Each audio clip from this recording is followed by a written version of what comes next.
Okay, நம்ம session start பண்ணிக்கலாம்.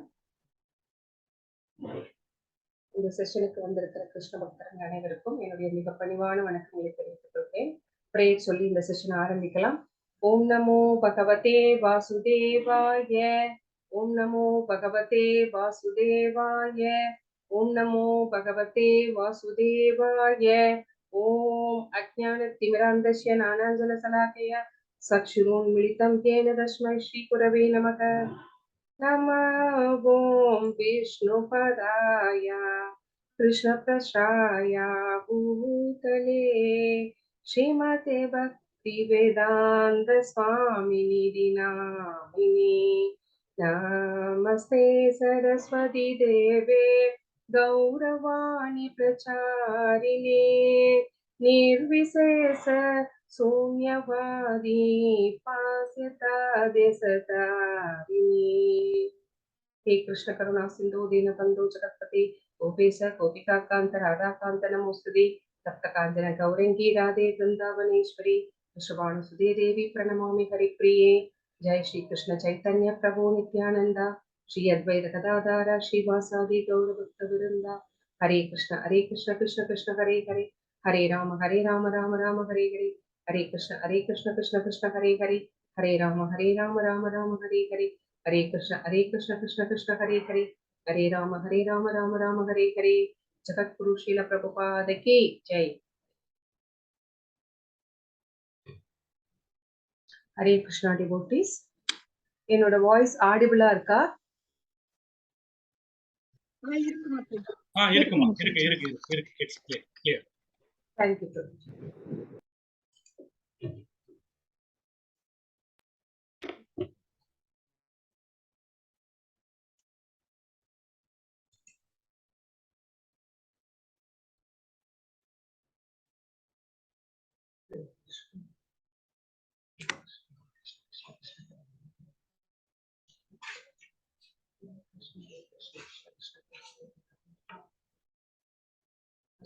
Hare Krishna Krishna Krishna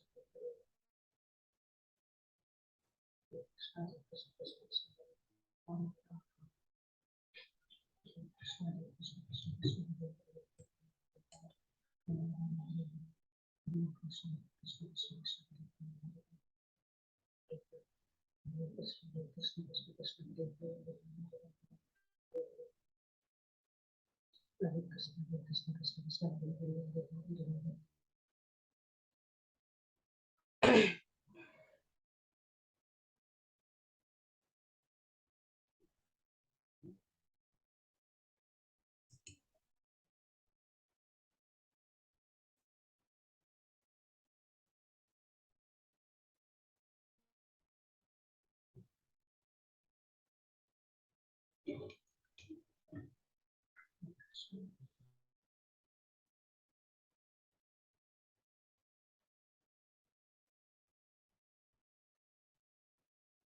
okay, இன்னைக்கு நம்ம பார்க்க போற சாப்டர் 7 பூரணத்தின் ஞானம்.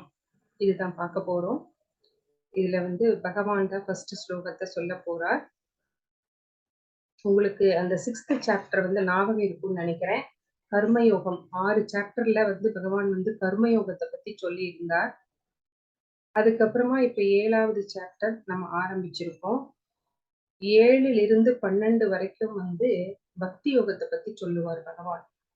எப்படின்னு கேட்டீங்கன்னா, ரொம்ப சேஃபா அந்த சைடு கர்மயோகம், கடைசியில ஞான யோகம், நடுவுல பக்தி யோகத்தை வச்சிருக்கிறார். எப்படி ஒரு சாண்ட்விச் மாதிரி அது சேஃபா வச்சிருக்கிறார்.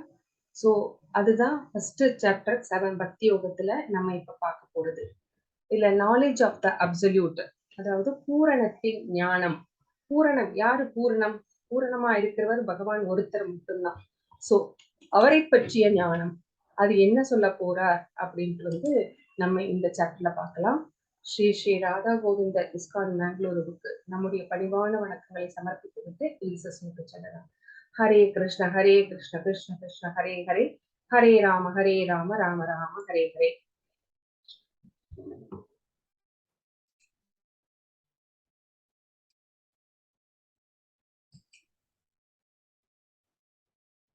நம்ம 6th சாப்டர்ல என்னென்னலாம் பார்த்தோம் அப்படிங்கிறதுனுடைய ரீகேப் தான் இங்க வந்து கொடுத்துருக்காங்க. யோகருட்டா அப்படிங்கிறதெல்லாம் பார்த்தோம். அந்த லேடர் உங்களுக்கு ஞாபகம் இருக்குன்னு நினைக்கிறேன். யோகருட்சு அப்படிங்கிறதெல்லாம் பார்த்தோம். லேடர்ல என்னென்னலாம் ஏணிப்படிகள் அப்படிங்கிறத பார்த்தோம். ஃபர்தர் ஸ்டேஜஸ் இந்த பிராக்டிஸ் ஆஃப் யோகா. அப்போ அந்த அஷ்டாங்க யோகம்னா என்ன, அந்த 8 நிலைகள் வந்து என்னன்னு பார்த்தோம். அப்புறம் necessity of controlling the turbulent mind. ஏன்னா மனம் வந்து ரொம்ப எப்படிப்பட்டது, அடங்காதது இல்லைங்களா? அதை வந்து ஏன் கண்ட்ரோல் பண்ணணும், என்ன நெசசிட்டி அங்க அப்படிங்கிறதையும் நம்ம பார்த்தோம். அப்போ டெஸ்டினேஷன் ஆஃப் த அன்சக்சஸ்ஃபுல் யோகி. ஒரு யோகி யோகம் பண்றார், ஆனா வந்து கொஞ்ச காலத்திலேயே அவர் மரணம் அடைஞ்சிட்டார். ஷார்ட் டைம் தான் யோகா பண்ணினார். அப்போ அவருடைய நிலைமை என்ன அப்படின்னு அர்ஜுனர் கேட்கிறார் பகவான்கிட்ட. அதே மாதிரி லாங் டைம் ரொம்ப நாள் யோகம் செய்து அவரும் வந்து இறந்து போயிடுறார். அப்ப அவங்க என்ன பண்ணுவாங்க அப்படின்னு வந்து கேக்குறாங்க. அவங்களுடைய நிலைமை என்ன ஆகும் அப்படின்னு கேக்குறாரு. பகவான் வந்து அதுக்கு அவங்கள வந்து வேறொரு அடுத்த பிறவியில பக்தி செய்கின்ற குடும்பத்திலே பிறக்க வைப்பார் அப்படிங்கறதெல்லாம் நம்ம பார்த்தோம். இன்னொரு சான்ஸ் கொடுக்கிறார் பக்தி செய்யறதுக்காக அப்படிங்கறத நம்ம பார்த்தோம். அப்போ யார் வந்து டாப் மோஸ்ட் யோகி, ஒரு யோகம் செய்கின்றவர்களா இல்லை வந்து பக்தி தொண்டு செய்கின்றவர்களா அப்படிங்கும் போது அஷ்டாங்க யோகத்தை வந்து பகவான் வந்து சஜஸ்ட் பண்ணவே இல்லை. அவர் பக்தி யோகம் தான் சிறந்தது அப்படின்னு வந்து அவர் வந்து சொல்றார் அப்படிங்கிறத நம்ம 6th சாப்டர்ல நம்ம பார்த்தோம். இப்போ இந்த 7th சாப்டர்ல நம்ம என்னென்னலாம் பார்க்க போறோம். Knowing Krishna in full by hearing about him. So எப்பவுமே வந்து பக்தி எங்க ஆரம்பிக்கும் அப்படின்னா ஸ்ரவணம், கேட்கறதுலதான் ஆரம்பிக்கும். கிருஷ்ண கதா கேட்க கேட்க கேட்க நம்ம மனசுல இருக்கின்ற அந்த கல்மிஷங்கள், அந்த கண்டாமினேஷன்ஸ் எல்லாமே கிளென்ஸ் ஆகிட்டே வரும். அப்ப பகவான் மேல வந்து ஒரு பற்று, ஒரு அன்பு ஏற்படும். ஸோ அதுதான் ஃபர்ஸ்ட் ஸ்டெப். ஸோ அப்போ நான் உங்ககிட்ட வந்து கிம்ச்சு பத்தி 4 பாயிண்ட் சொல்லுங்க அப்படின்னு சொன்னா நீங்க என்ன சொல்லுவீங்க? கிம்ச்சுவா அப்படின்னா என்ன, சாப்பிடுற பொருளா இல்ல ஒரு ஆளோட பேரா அப்படின்னு எல்லாம் கேட்பீங்க. ஆனா கிருஷ்ணாவை பத்தி சொல்லுங்க அப்படின்னா ஏன் அப்படின்னா நம்ம கிருஷ்ணாவை பத்தி நம்ம கேட்டு கேட்டு வாழ்ந்திருக்கோம். நம்ம வீட்டு பெரியவங்க சொல்லியிருக்காங்க, கதையில பார்த்திருக்கோம், படத்துல பார்த்திருக்கோம், சாஸ்திரம் புக்ல படிச்சிருக்கோம். சோ அவரை பத்தி தெரியும். சோ அந்த மாதிரி கேட்டதுனாலதான் அவரை பத்தி தெரிஞ்சுக்கிறோம். அப்ப கேட்காம வந்து ஒருத்தங்களை பத்தி நம்ம தெரிஞ்சுக்க முடியாது. சோ ஃபர்ஸ்ட் ஸ்டெப் அந்த பக்தியிலேயே வந்து ஸ்ரவணம், கீர்த்தனம், விஷ்ணு அப்படின்னு தான் ஆரம்பிக்கிறது. சோ அது ரொம்ப ரொம்ப முக்கியம், ஸ்ரவணம். So knowing Krishna as the source of both material and spiritual energies. So எல்லாவற்றிற்கும் மூலம் எது, அதாவது பௌதீக உலகமாக இருக்கட்டும், ஆன்மீக உலகமாக இருக்கட்டும், எல்லாத்துக்குமே மூலம் யாரு, ஆதி யாரு அப்படின்னு கேட்டீங்கன்னா பகவான் கிருஷ்ணர் தான் அப்படிங்கிறத வந்து 12 ஸ்லோகம் வரைக்கும் சொல்ல போறார். 4 to 12 வரைக்கும். அப்புறம் வந்து 13 to 14 வரைக்கும் the 3 modes are controlled by Krishna, therefore surrender. So இப்போ நம்ம பௌதிக உலகத்துல பிறந்த உடனே நம்மை அந்த 3 மோட்ஸ் நம்மளுக்கு தெரியும் என்னென்னன்ட்டு. சத்துவகுணம், ரஜோகுணம், தமோகுணம். இந்த 3மே நம்மை வந்து ஆட்டி படைக்கிறது, நம்மை வசியப்படுத்தி கொண்டு நம்மை வந்து ஆட்டி படைக்கிறது. நம்ம ஒரு நேரம் சாந்தமா இருக்கிறோம், ஒரு நேரம் கோபப்படுறோம், ஒரு நேரம் வந்து ரொம்ப சோம்பேறித்தனமா இருக்கிறோம். சோ இந்த மாதிரி முக்குணங்களும் வந்து நம்மை வந்து ஆட்டி படைத்து கொண்டிருக்கிறது. இந்த முக்குணங்களிலிருந்து விடுபடணும் அப்படின்னா என்ன வழி அப்படின்னா அதுக்கு பகவான் கிட்ட சரணடைவது ஒன்றே வழி அப்படின்னு 13, 14 இந்த ஸ்லோகங்கள் சொல்கிறது.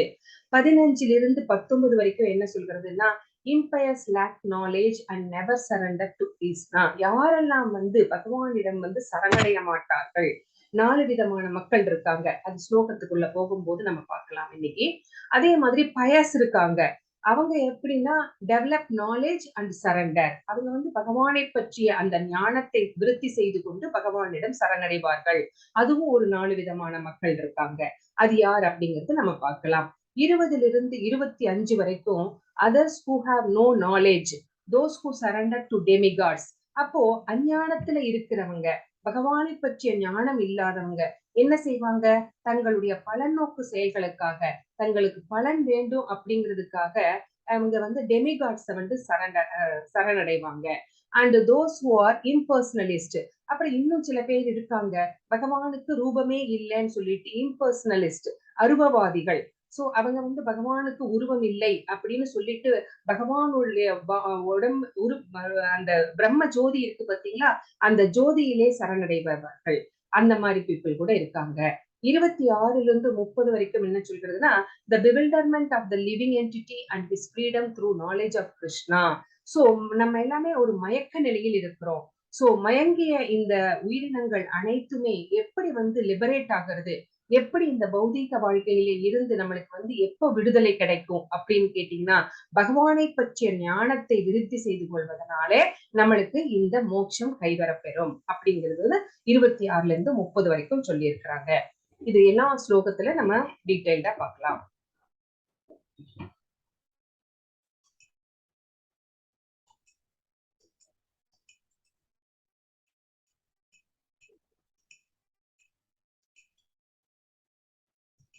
நம்ம இப்ப பார்த்ததே தான் இங்க போட்டிருக்காங்க.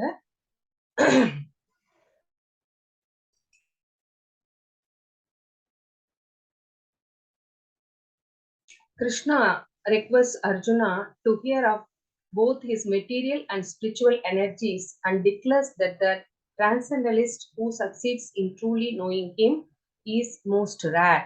அரிது. சோ பூரணத்தின் ஞானம் பதம் 1. இதுல ஃபர்ஸ்ட் பகவான் தான் பேசுறார். என்ன பேசுறார் அப்படின்னு பார்க்கலாம். ஸ்ரீ பகவானுவாச்ச மய்ய சக்தமனா பார்த்த யோகம் உஞ்சன்மதாஸ்ரயः அசம்சயம் சமக்ரம்மா யதா ஞாஸ்யசி தச்ருணு. தச்ருணு தச்ருணு அப்படின்னா ஸ்ருணு அப்படின்னா கேள் அப்படின்னு அர்த்தம். சோ பகவான் அவரிடமிருந்து கேட்க சொல்றார். என்ன கேட்க சொல்றார் அப்படின்னு பார்க்கலாம். புருஷோத்தமரான முழுமுதற் கடவுள் கூறினார், பிரித்தாவின் மகனே, என்னிடம் பற்றுதல் கொண்ட மனதுடன் என்னை பற்றிய முழு உணர்வில் யோகத்தை பயில்வதன் மூலமாக என்னை நீ எவ்வாறு சந்தேகமின்றி முழுமையாக அறிந்து கொள்ளலாம் என்பதை இனி கேட்பாயாக. சோ கேட்கறதுதான் அப்படிங்கிறது முக்கியம் நம்ம பார்த்தோம். சோ எப்படி வந்து அவரை அறிந்து கொள்வது, எப்படி அவரை பற்றிய ஞானத்தை விருத்தி செய்து கொள்வது அப்படின்னு கடைசியில முடிச்சார். என்னை பற்றி அறிந்து கொள்வதனால நீங்க மோட்சம் அடையலாம் அப்படின்னு சொன்னாரு இல்லைங்களா. சோ எப்படி அறிந்து கொள்வது, பகவானை பற்றிய ஞானத்தை எப்படி விருத்தி செய்து கொள்வது அப்படின்னா, ஃபர்ஸ்ட் வந்து அவரிடம் பற்றுதல் கொண்ட மனதுடன் எந்த காரியம் செய்தாலுமே பகவானை வந்து சென்டரா வச்சுக்கிட்டு நம்ம இப்போ முதல்ல செஞ்ச பக்திக்கும் இப்ப செஞ்சிட்டு இருக்கிற பக்திக்கும் இப்போ டிஃபரன்ஸ் உங்களுக்கு தெரிஞ்சிருக்கும்னு நினைக்கிறேன். முதல்லயும் நம்ம வந்து சாமி கும்பிட்டோம், எல்லாமே பூஜை எல்லாம் பண்ணினோம். ஆனா இப்ப வந்து நம்ம என்ன பண்றோம், பகவானுக்கு ஆஃபர் பண்ணும்போது நம்ம பகவானுக்கு என்ன ஆஃபர் பண்றோமோ அததான் நம்ம சாப்பிடுறோம். ஃபர்ஸ்ட் என்ன பண்ணுவோம், ஒரு பழங்கள், நட்ஸ் அந்த மாதிரி எல்லாம் நம்ம பகவானுக்கு ஆஃபர் பண்ணிட்டு இருந்தோம். ஆனா இப்ப வந்து நம்மளே குக் பண்ணி பகவானுக்கு ஆஃபர் பண்றோம். சோ பக்தியில கொஞ்சம் வேறுபாடு தெரிகிறது. இப்ப என்ன அப்படின்னா, பகவானை எந்த செயல்கள் செய்தாலுமே பகவானை வந்து சென்டரா வச்சுட்டு வந்து நம்ம செய்ய பழகி இருக்கிறோம் அப்படிங்கிறது இங்க தெரிகிறது.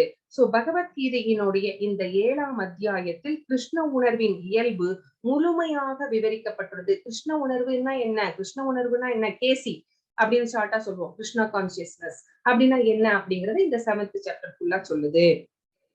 கிருஷ்ணர் எல்லா வித ஐஸ்வர்யங்களையும் முழுமையாக உடையவர். நம்மளுக்கு தெரியும் 6 விதமான ஐஸ்வர்யங்கள் இருக்கிறது. அந்த 6 விதமான ஐஸ்வர்யங்களும் கொஞ்சம் கூட குறையாம பூரணமா யாருகிட்ட இருக்கு அப்படின்னா அவர்கிட்டதான் இருக்கு. வேற யாருகிட்டயுமே இந்த லோகத்துல கிடையாது. அந்த ஐஸ்வர்யங்கள் என்னென்ன அப்படின்னு உங்களுக்கு தெரியும்னு நினைக்கிறேன். யாராவது அதை ஞாபகப்படுத்த முடியுமா? ஹரே கிருஷ்ணா மாதாஜி, பிரபுஜி.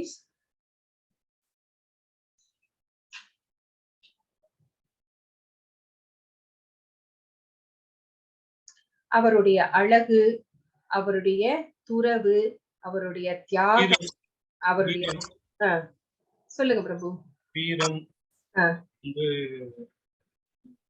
வலிமை, வலிமை, அப்புறம் வந்து ஆற்றல், அது வலிமை. உங்களுக்கு அது ஞாபகம் இருக்கு இல்லைங்களா? அந்த 6 விதமான ஐஸ்வர்யங்கள் நிரம்பப்பட்டவர் யாருமே கிடையாது பகவானை தவிர. நான் உங்களுக்கு ஒரு எக்ஸாம்பிள் கூட சொல்லியிருக்கேன். அழகு அப்படிங்கிறது நம்மளுக்கு வந்து குறைஞ்சுக்கிட்டே இருக்கும். ஆனா பகவானுக்கு வந்து 125 வயசு குருட்சேத்திர போர் நடக்கும் போது அவர் வந்து வயசானவரான தோற்றத்திலேயோ படங்கள்லயோ எங்கேயுமே நம்ம பார்த்தது இல்ல. ஏன்னா அவருடைய உடம்பு அப்படிங்கிறது ஆன்மீகமானது. சோ அவர் அழகு குறைய மாட்டாரு.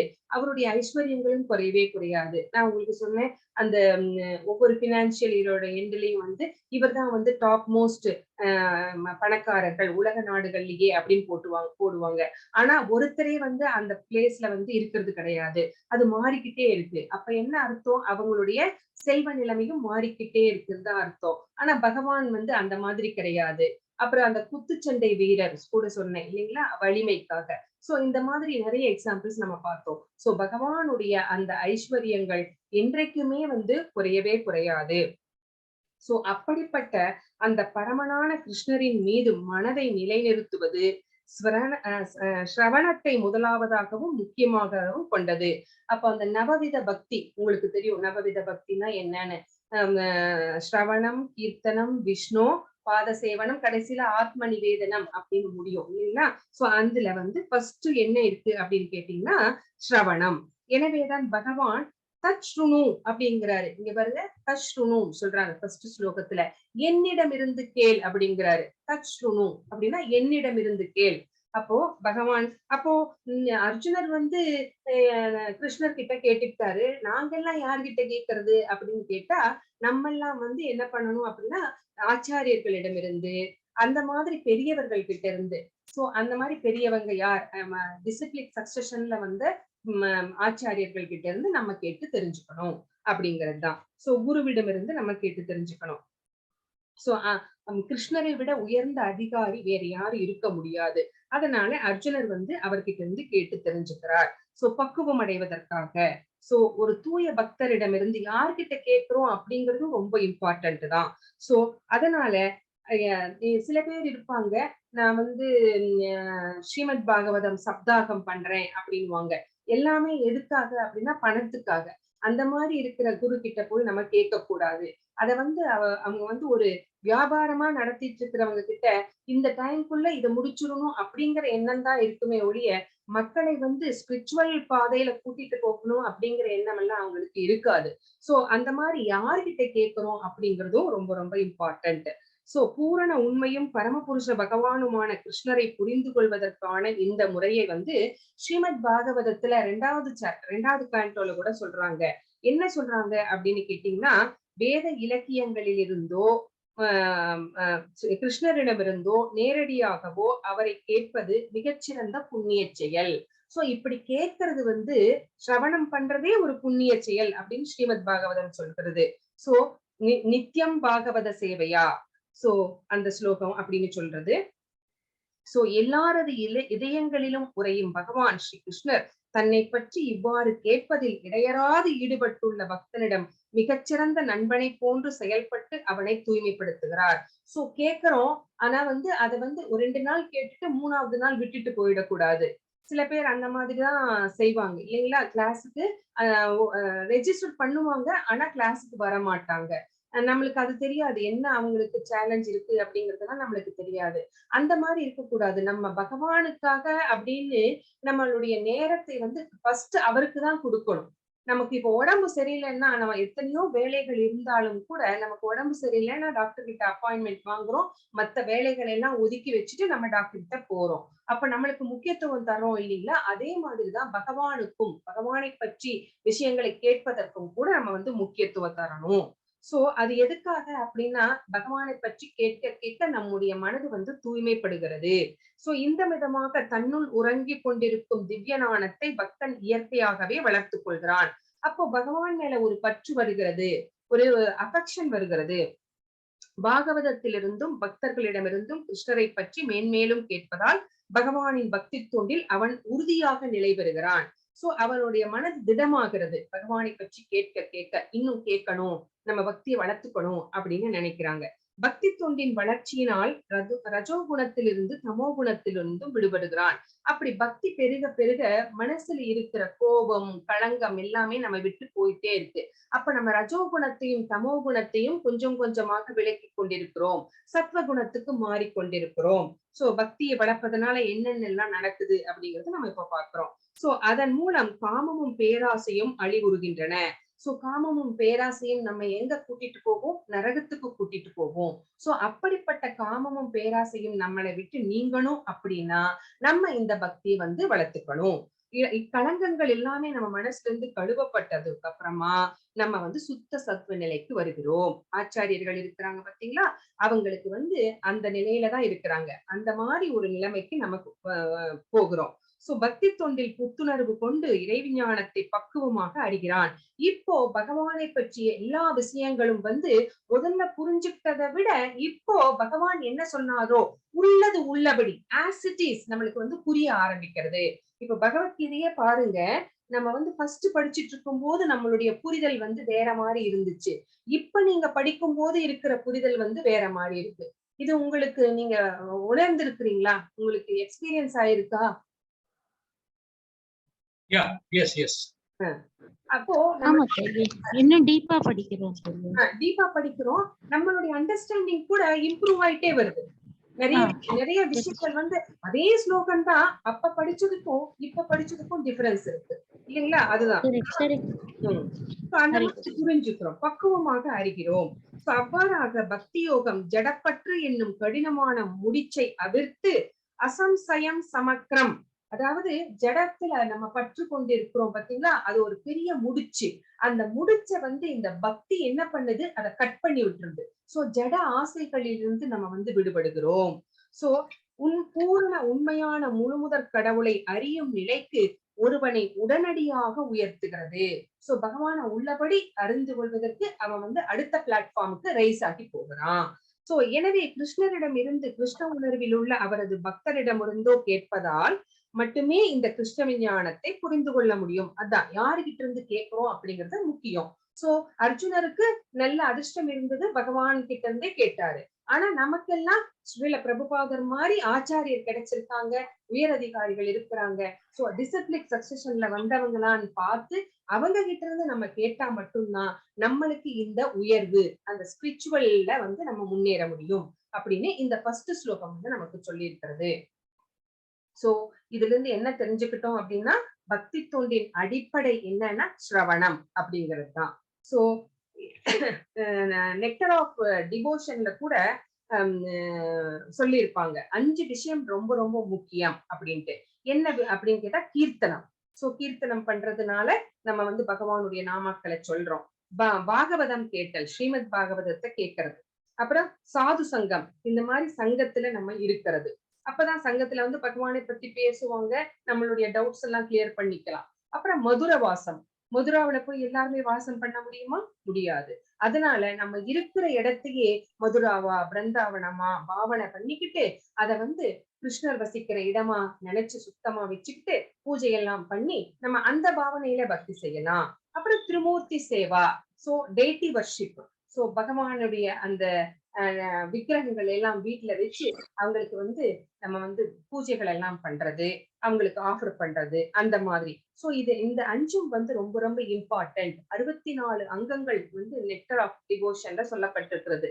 தமிழ்ல நெக்டர் ஆஃப் டிவோஷனை பக்தி ரசாமிரத சிந்து அப்படின்னு சொல்லுவாங்க. சோ இதுல முக்கியமான 5 என்னன்னா இந்த 5 சொல்லப்பட்டிருக்கிறது. சோ இப்போ பகவான் சொன்னார் என் மீது பற்று கொண்டு அப்படிங்கிறார். எப்படி நம்ம பற்று கொண்டு, பற்றுதல், என்னிடம் பற்றுதல் கொண்ட மனதுடன் அப்படிங்கிறார். இந்த என்னிடம் பற்றுதல் கொண்ட மனதுடன் அப்படின்னா எப்படி? எந்நேரம் உங்களையே நினைச்சிட்டு இருந்தா நாங்க வேலையெல்லாம் செய்ய வேண்டாமா அப்படின்னு நீங்க கேட்கலாம். அப்போ இப்போ ஒரு இளம் பெண் இருக்கிறார், ஒரு அவன் அந்த காதலன் காதலி 2 பேருமே. சோ அவங்க எந்நேரமுமே அந்த பெண்ணினுடைய மனது என்ன வேலை செய்து கொண்டிருந்தாலுமே அந்த பெண்ணினுடைய மனது யாரை நினைச்சிட்டு இருக்கோம்? அவளுடைய காதலனை நினைத்து கொண்டிருக்கும். அதே மாதிரிதான் அந்த காதலனும் இந்த பெண்ணையே தான் நினைச்சுட்டு இருப்பான். ஆனா எல்லா கடமைகளும் அவங்க சரிவர செய்துகிட்டே தான் இருப்பாங்க. ஆனா மனசு மட்டும் அவங்களே நினைச்சிட்டு இருக்கோம். அப்போ அவங்கள நினைக்கும் போது அது கிருஷ்ணரையும் நம்ம நினைக்கலாம் இல்லைங்களா? சோ எப்படி அப்படிங்கிறதுக்காக என்னிடம் எப்படி பற்றுதல் கொள்ளணும் அப்படின்னா இந்த மாதிரி பற்றுதல் கொள்ளணும் அப்படின்னு பகவானே சொல்றார். சோ இது மாதிரி நினைச்சுக்கிட்டே இருக்கணும். சோ அதே மாதிரிதான் அர்ஜுனர் கிட்ட பகவான் சொல்றார், அர்ஜுனா நீ சண்டை போடு, ஆனா என்ன நினைச்சுக்கிட்டே சண்டை போடு, உன்னுடைய பிரிஸ்கிரைப் டியூட்டிஸ பண்ணு, ஆனா என்ன நினைச்சுக்கிட்டே செய் அப்படிங்கிறார். அதுதான் இந்த ஃபர்ஸ்ட் ஸ்லோகத்துல நம்ம பார்க்கணும்.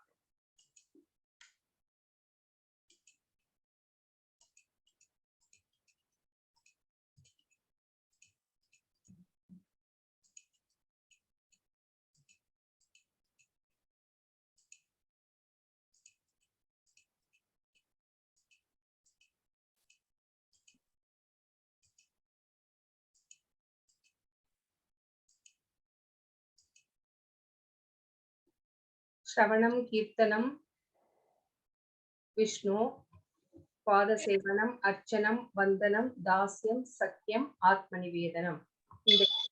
மனநம்னா என்ன மாத்தாஜி? ஸ்ரவணம் மனனம் கீர்த்தனம் சொல்றாங்க இல்லைங்களா? ஸ்ரவணம் அப்படின்னா அவரை பத்தி கேட்கறது, கிருஷ்ண கதா கேட்கறது. மனனம் மனனம்னா மனசுல நினைக்கிறது. ஓகே மாதாஜி. இல்ல மாதாஜி, ஸ்ரவணம்க்கு அடுத்து மனனம் வரணுமா இல்ல?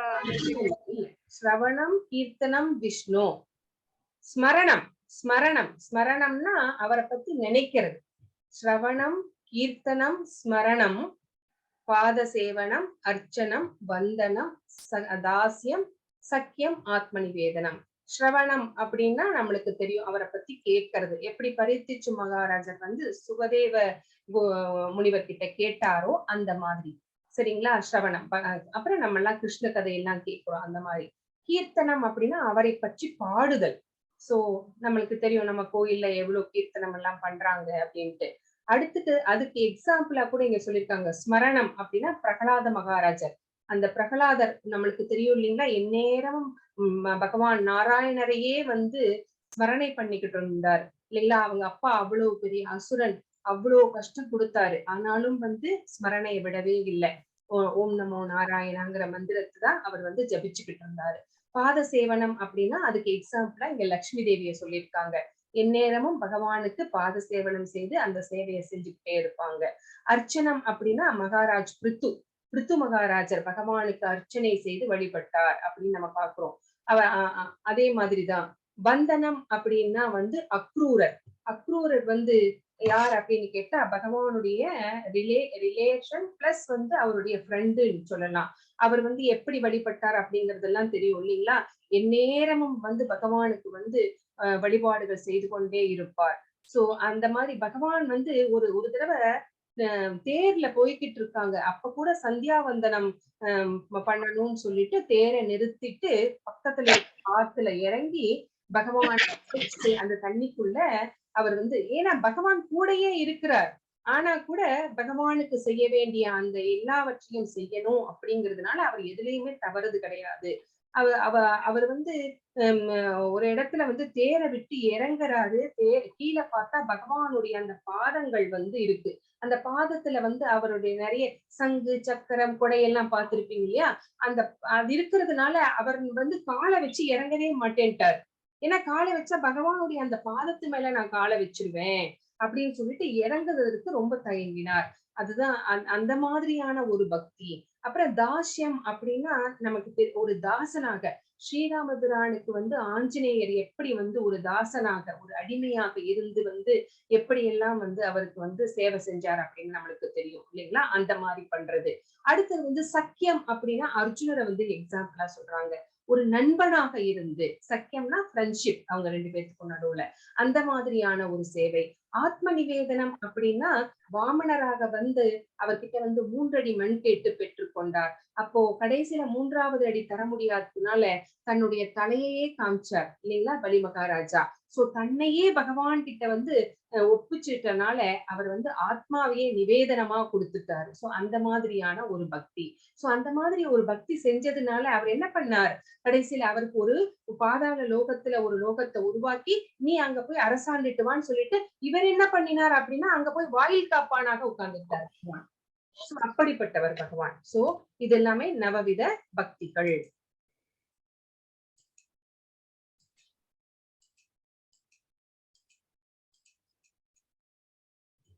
சோ ரெண்டாவது ஸ்லோகம் என்ன சொல்லுது அப்படின்னு நம்ம பார்க்கலாம். ஞானம் தேகம் சவிஞானம் இதம் வச்சாம் அசேஷதக யஜ்ஞாத்வா நேக பூயோன்யம் அவசியே.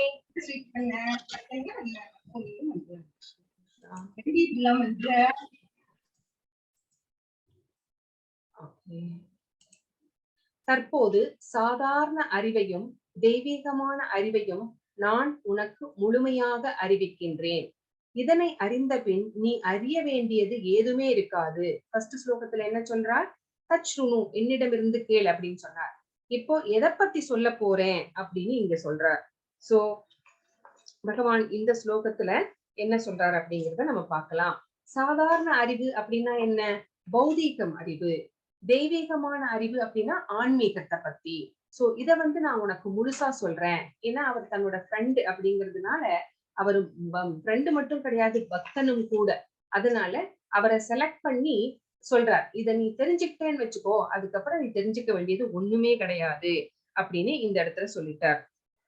சோ இந்த ஜட உலகம், அதற்கு பின்னுள்ள ஆத்மா, இவ்விரண்டின் மூலம் ஆகியவற்றை அறிவதே முழு அறிவாகும். இங்க அறிவு அறிவுன்னு 2 தடவை சொல்லியிருக்கிறார். அப்போ முழு அறிவு அப்படிங்கிறது என்ன அப்படின்னா, ஆத்மா, அதனுடைய மூலம், இது 2 பத்தியுமே நம்மளுக்கு தெரிஞ்சுக்கணும். இதுவே திவ்யமான ஞானமாகும். சோ எல்லா காரணங்களுக்கும் காரணத்தை அறியும் போது, சோ யார் காரணத்துக்கு எல்லாம் காரணமாக இருக்கிறார்? கிருஷ்ணர் தான் எல்லாத்துக்குமே. ஒரு பௌதீக உலகத்தை படைப்பதாக இருக்கட்டும், ஆன்மீக உலகத்தை படைப்பதாக இருக்கட்டும், காப்பதாக இருக்கட்டும், அழிப்பதாக இருக்கட்டும், எல்லாத்துக்குமே மூலம் பகவான் தான். சோ இந்த காரணங்களுக்கெல்லாம் காரணமான இத அறியும் போது, சோ எல்லாமே தெரிஞ்சுக்கிற நீ. சோ அதுக்கு மேல தெரிஞ்சுக்கிறதுக்கு அப்படின்னு எதுவுமே கிடையாது அப்படின்னு முண்டக உபனிஷத்து கூட சொல்லுகிறது. கஸ்மின் நு பகவோ விஞ்ஞாதே சர்வம் இதம் விஞ்ஞானம் பவதி அப்படின்னு சொல்லிருக்கிறது. சோ இந்த அறிவு முறையை விளக்க விரும்புகிறார் பகவான். பகவான் சொல்ல போறார். அர்ஜுனன் கிருஷ்ணரின் அந்தரங்க பக்தனும் நண்பன். சோ அதனால அவரை செலக்ட் பண்ணியிருக்கிறார். ஆரம்பத்தில் இறைவனால் கொடுக்கப்பட்ட இந்த விளக்கம், இத ஆல்ரெடி அவர் கொடுத்துட்டார். நான் 4th சாப்டர்லயே. இப்ப மறுபடியும் அதை உறுதிப்படுத்துறார். இறைவனிடம் நேரடியாக வரும் சீடத் தொடரின் மூலம் முழு அறிவை அடைய முடியும். சோ எல்லா காரணங்களுக்கும் காரணமாகவும் எல்லாவித யோக பயிற்சிகளின் தியான பொருளாகவும் விளங்கக்கூடிய அறிவின் மூலத்தை அறிந்து கொள்ளும் அளவிற்கு புத்தியுடையவனாக ஒருவன் இருக்க வேண்டும். சோ யாராவது எடுத்து சொன்னா கூட அதை புரிஞ்சுக்கிற அளவுக்கு நம்மளுக்கு ஞானம் இருக்கணும். அப்பதான் நமக்கு அது பயனளிக்கும். இல்லைன்னா அது பயனளிக்காது. சோ இப்போ பகவான் இந்த 2 அறிவை பத்தியும் இப்ப சொல்ல போறார்.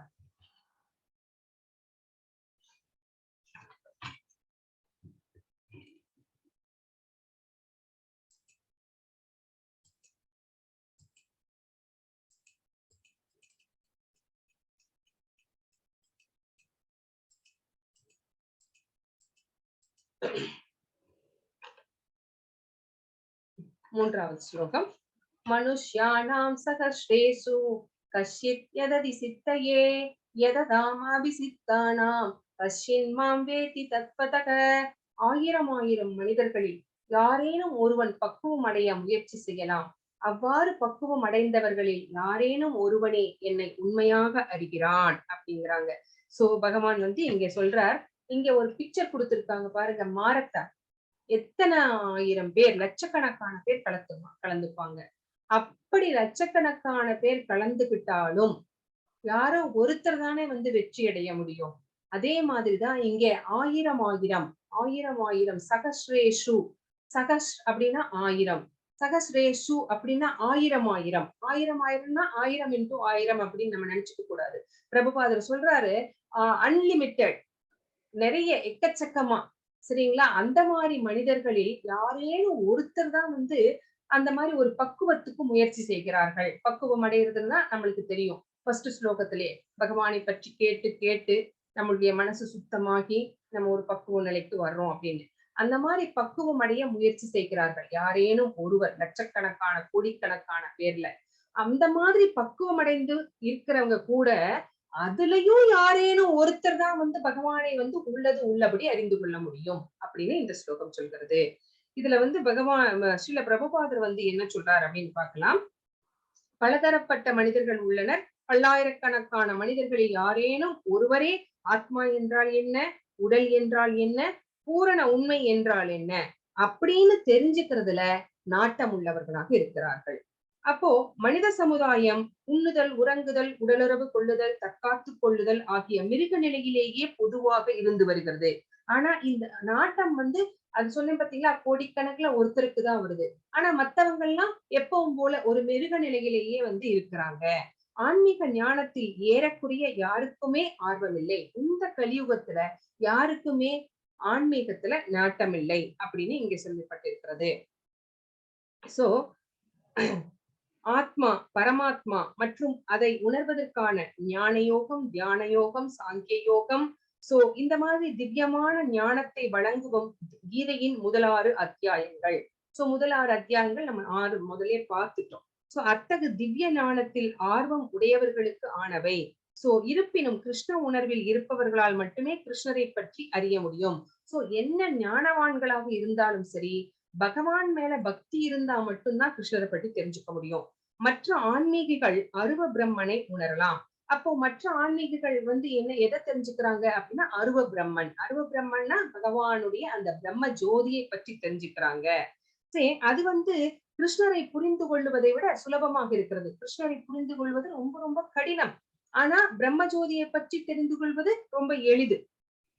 அதனால கிருஷ்ணரே பரம புருஷர். அதே சமயத்தில் அவர் பிரம்ம ஞானத்திற்கும் பரமாத்மா ஞானத்திற்கும் அப்பாற்பட்டவர். கிருஷ்ணருடைய அந்த தெய்வீக சொரூபம் 3 நிலைகளிலே இருக்கும். பிரம்ம நிலை, அடுத்தது வந்து பரமாத்மா நிலை, அடுத்தது பகவான் அப்படின்ட்டு. சோ இந்த 3 நிலைகள்ல வந்து ரொம்ப ஹையஸ்ட் எதுனா பகவான். அதுக்கு முந்தின ஸ்டேஜஸ் தான் பிரம்மன் அண்ட் பரமாத்மா. சோ அதை வந்து தெரிஞ்சுக்கலாம் மத்தவங்கெல்லாம், மத்த ஆன்மீகங்கள்லாம். ஆனா யார் கிருஷ்ண உணர்வில் பக்தியோடு இருக்கிறாங்களோ அவங்கனால மட்டும்தான் அந்த கடைசி ஹையஸ்ட் பொசிஷனுக்கு போக முடியும். சோ யோகிகளும் ஞானிகளும் கிருஷ்ணரை அறிவதற்காக முயற்சி செய்கிறார்கள், ஆனால் குழப்பமடைகிறார்கள். சோ அத்வைதிகளில் தலை சிறந்தவரான ஸ்ரீபாத சங்கராச்சாரியார் தனது உரையில வந்து அவரே சொல்லியிருக்கிறார், புருஷோத்தமரான கிருஷ்ணர் தான் முழுமுதற் கடவுள் அப்படின்னு அவர் சொல்லிட்டாரு. ஆனா அவருடைய ஃபாலோவர்ஸ், அவருடைய டிசிபிள்ஸ் வந்து அதை வந்து ஒத்துக்கல. ஏனென்றில் அருவ பிரம்மனை பற்றிய திவ்ய ஞானம் ஒருவனுக்கு இருந்தாலும் கிருஷ்ணரை பற்றி மிகவும் அறிந்து வருவது கடினம். அவங்களுக்கு வந்து அருவ பிரம்மனை பற்றி தெரிஞ்சிருக்கு. அது தெரிஞ்சதுனால கிருஷ்ணரை பற்றி அறிந்து கொள்வது அப்படிங்கிறது அவங்களுக்கு ரொம்ப கடினமாக இருக்கிறது. அவங்க அதுலயே திருப்தி அடைஞ்சுக்கிறாங்க. அருவ பிரம்மன் அந்த பிரம்ம ஜோதியை பத்தி தெரிஞ்சுக்கிறதுலயே அவங்க திருப்தி அடைஞ்சுக்கிறாங்க. அடுத்த ஸ்டெப்பை எடுத்து வைக்க மாட்டேங்கிறாங்க. கிருஷ்ணர் வந்து ஈஸ்வர பரம கிருஷ்ண சச்சித்தானந்த விக்கிரகம் அநாதிராதி கோவிந்தம் சர்வகாரண காரணம். இது நம்ம எங்க பார்ப்போம்? பிரம்ம சம்ஹிதையில பிரம்மா வந்து பகவானை வந்து குளோரிஃபை பண்றதுக்காக சொல்ற இந்த ஸ்லோகங்கள். அவர் என்ன சொல்றார்? ஈஸ்வர பரமகிருஷ்ண சச்சித்தானந்த விக்கிரகம். அவர் எப்படிப்பட்டவர்? சத், சித், ஆனந்தம் 3ம் உடையவர். சோ அந்த மாதிரி ஆனந்தம்னா பிளிஸ், சித்துனா அறிவு, சச்சினா ஞானம். சோ இந்த மாதிரி எல்லாமே இருக்கிறவர் தான் வந்து பகவான். பக்தர் அல்லாதவர்கள் வந்து அவரை அறிவது கடினம். சோ பக்தியின் பாதை மிகவும் எளிமையானது அப்படின்னு சொன்னா கூட அதை வந்து பயிற்சி செய்வது அப்படிங்கிறது வந்து ரொம்ப கடினம் அப்படிங்கறத நம்ம இங்க தெரிஞ்சுக்கிறோம்.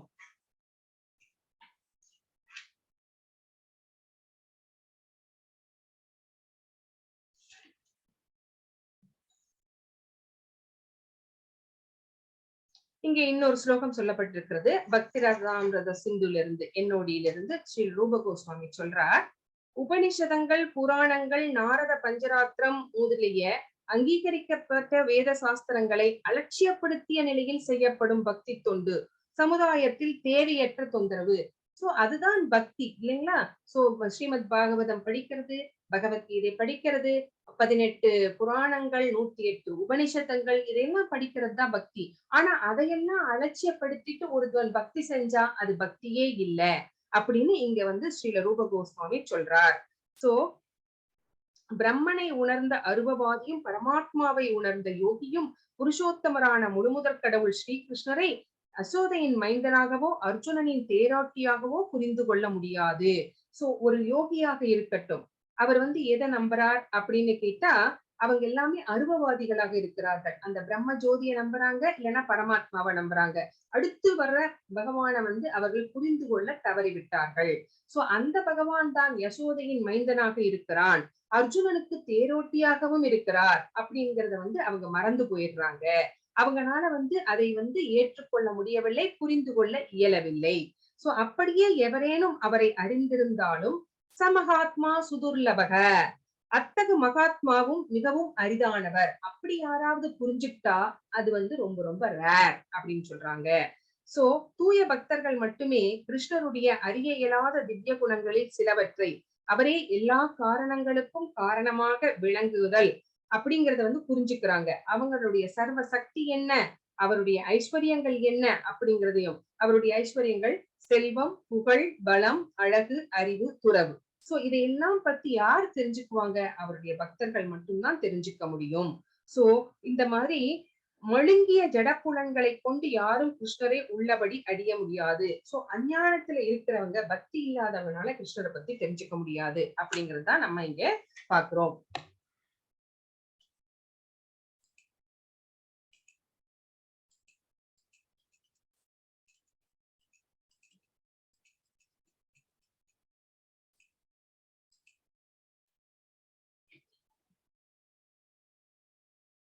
நாலாவது ஸ்லோகம். பூமிர் ஆபோனலோ வாயு கம்மனோ புத்திரேவச்ச அகங்கார இதி யம்மே பின்னா பிரகிருதி ரஷ்டதா. சோ அவருடைய சக்திகள் எல்லாம் என்னென்ன அப்படின்னு இங்க சொல்றாரு. நிலம், நீர், நெருப்பு, காற்று, ஆகாயம், இது மூணும் பஞ்சபூதங்கள்னு சொல்றோம் இல்லைங்களா? அதை தவிர மனம், புத்தி, அகங்காரம், சோ இது சூட்சும புத்தி அப்படின்னு சொல்லுவோம். சோ இது எல்லாமே பகவான் கிட்ட இருந்து பிரிந்து வந்த ஜடசக்தி அப்படிங்கிறோம். பிரிந்து வந்த ஜடசக்தி அப்படின்னா இந்த வார்த்தைக்கு என்ன அர்த்தம் அப்படின்னா, நான் உங்களுக்கு எளிமையா சொல்ல முடியும். இப்ப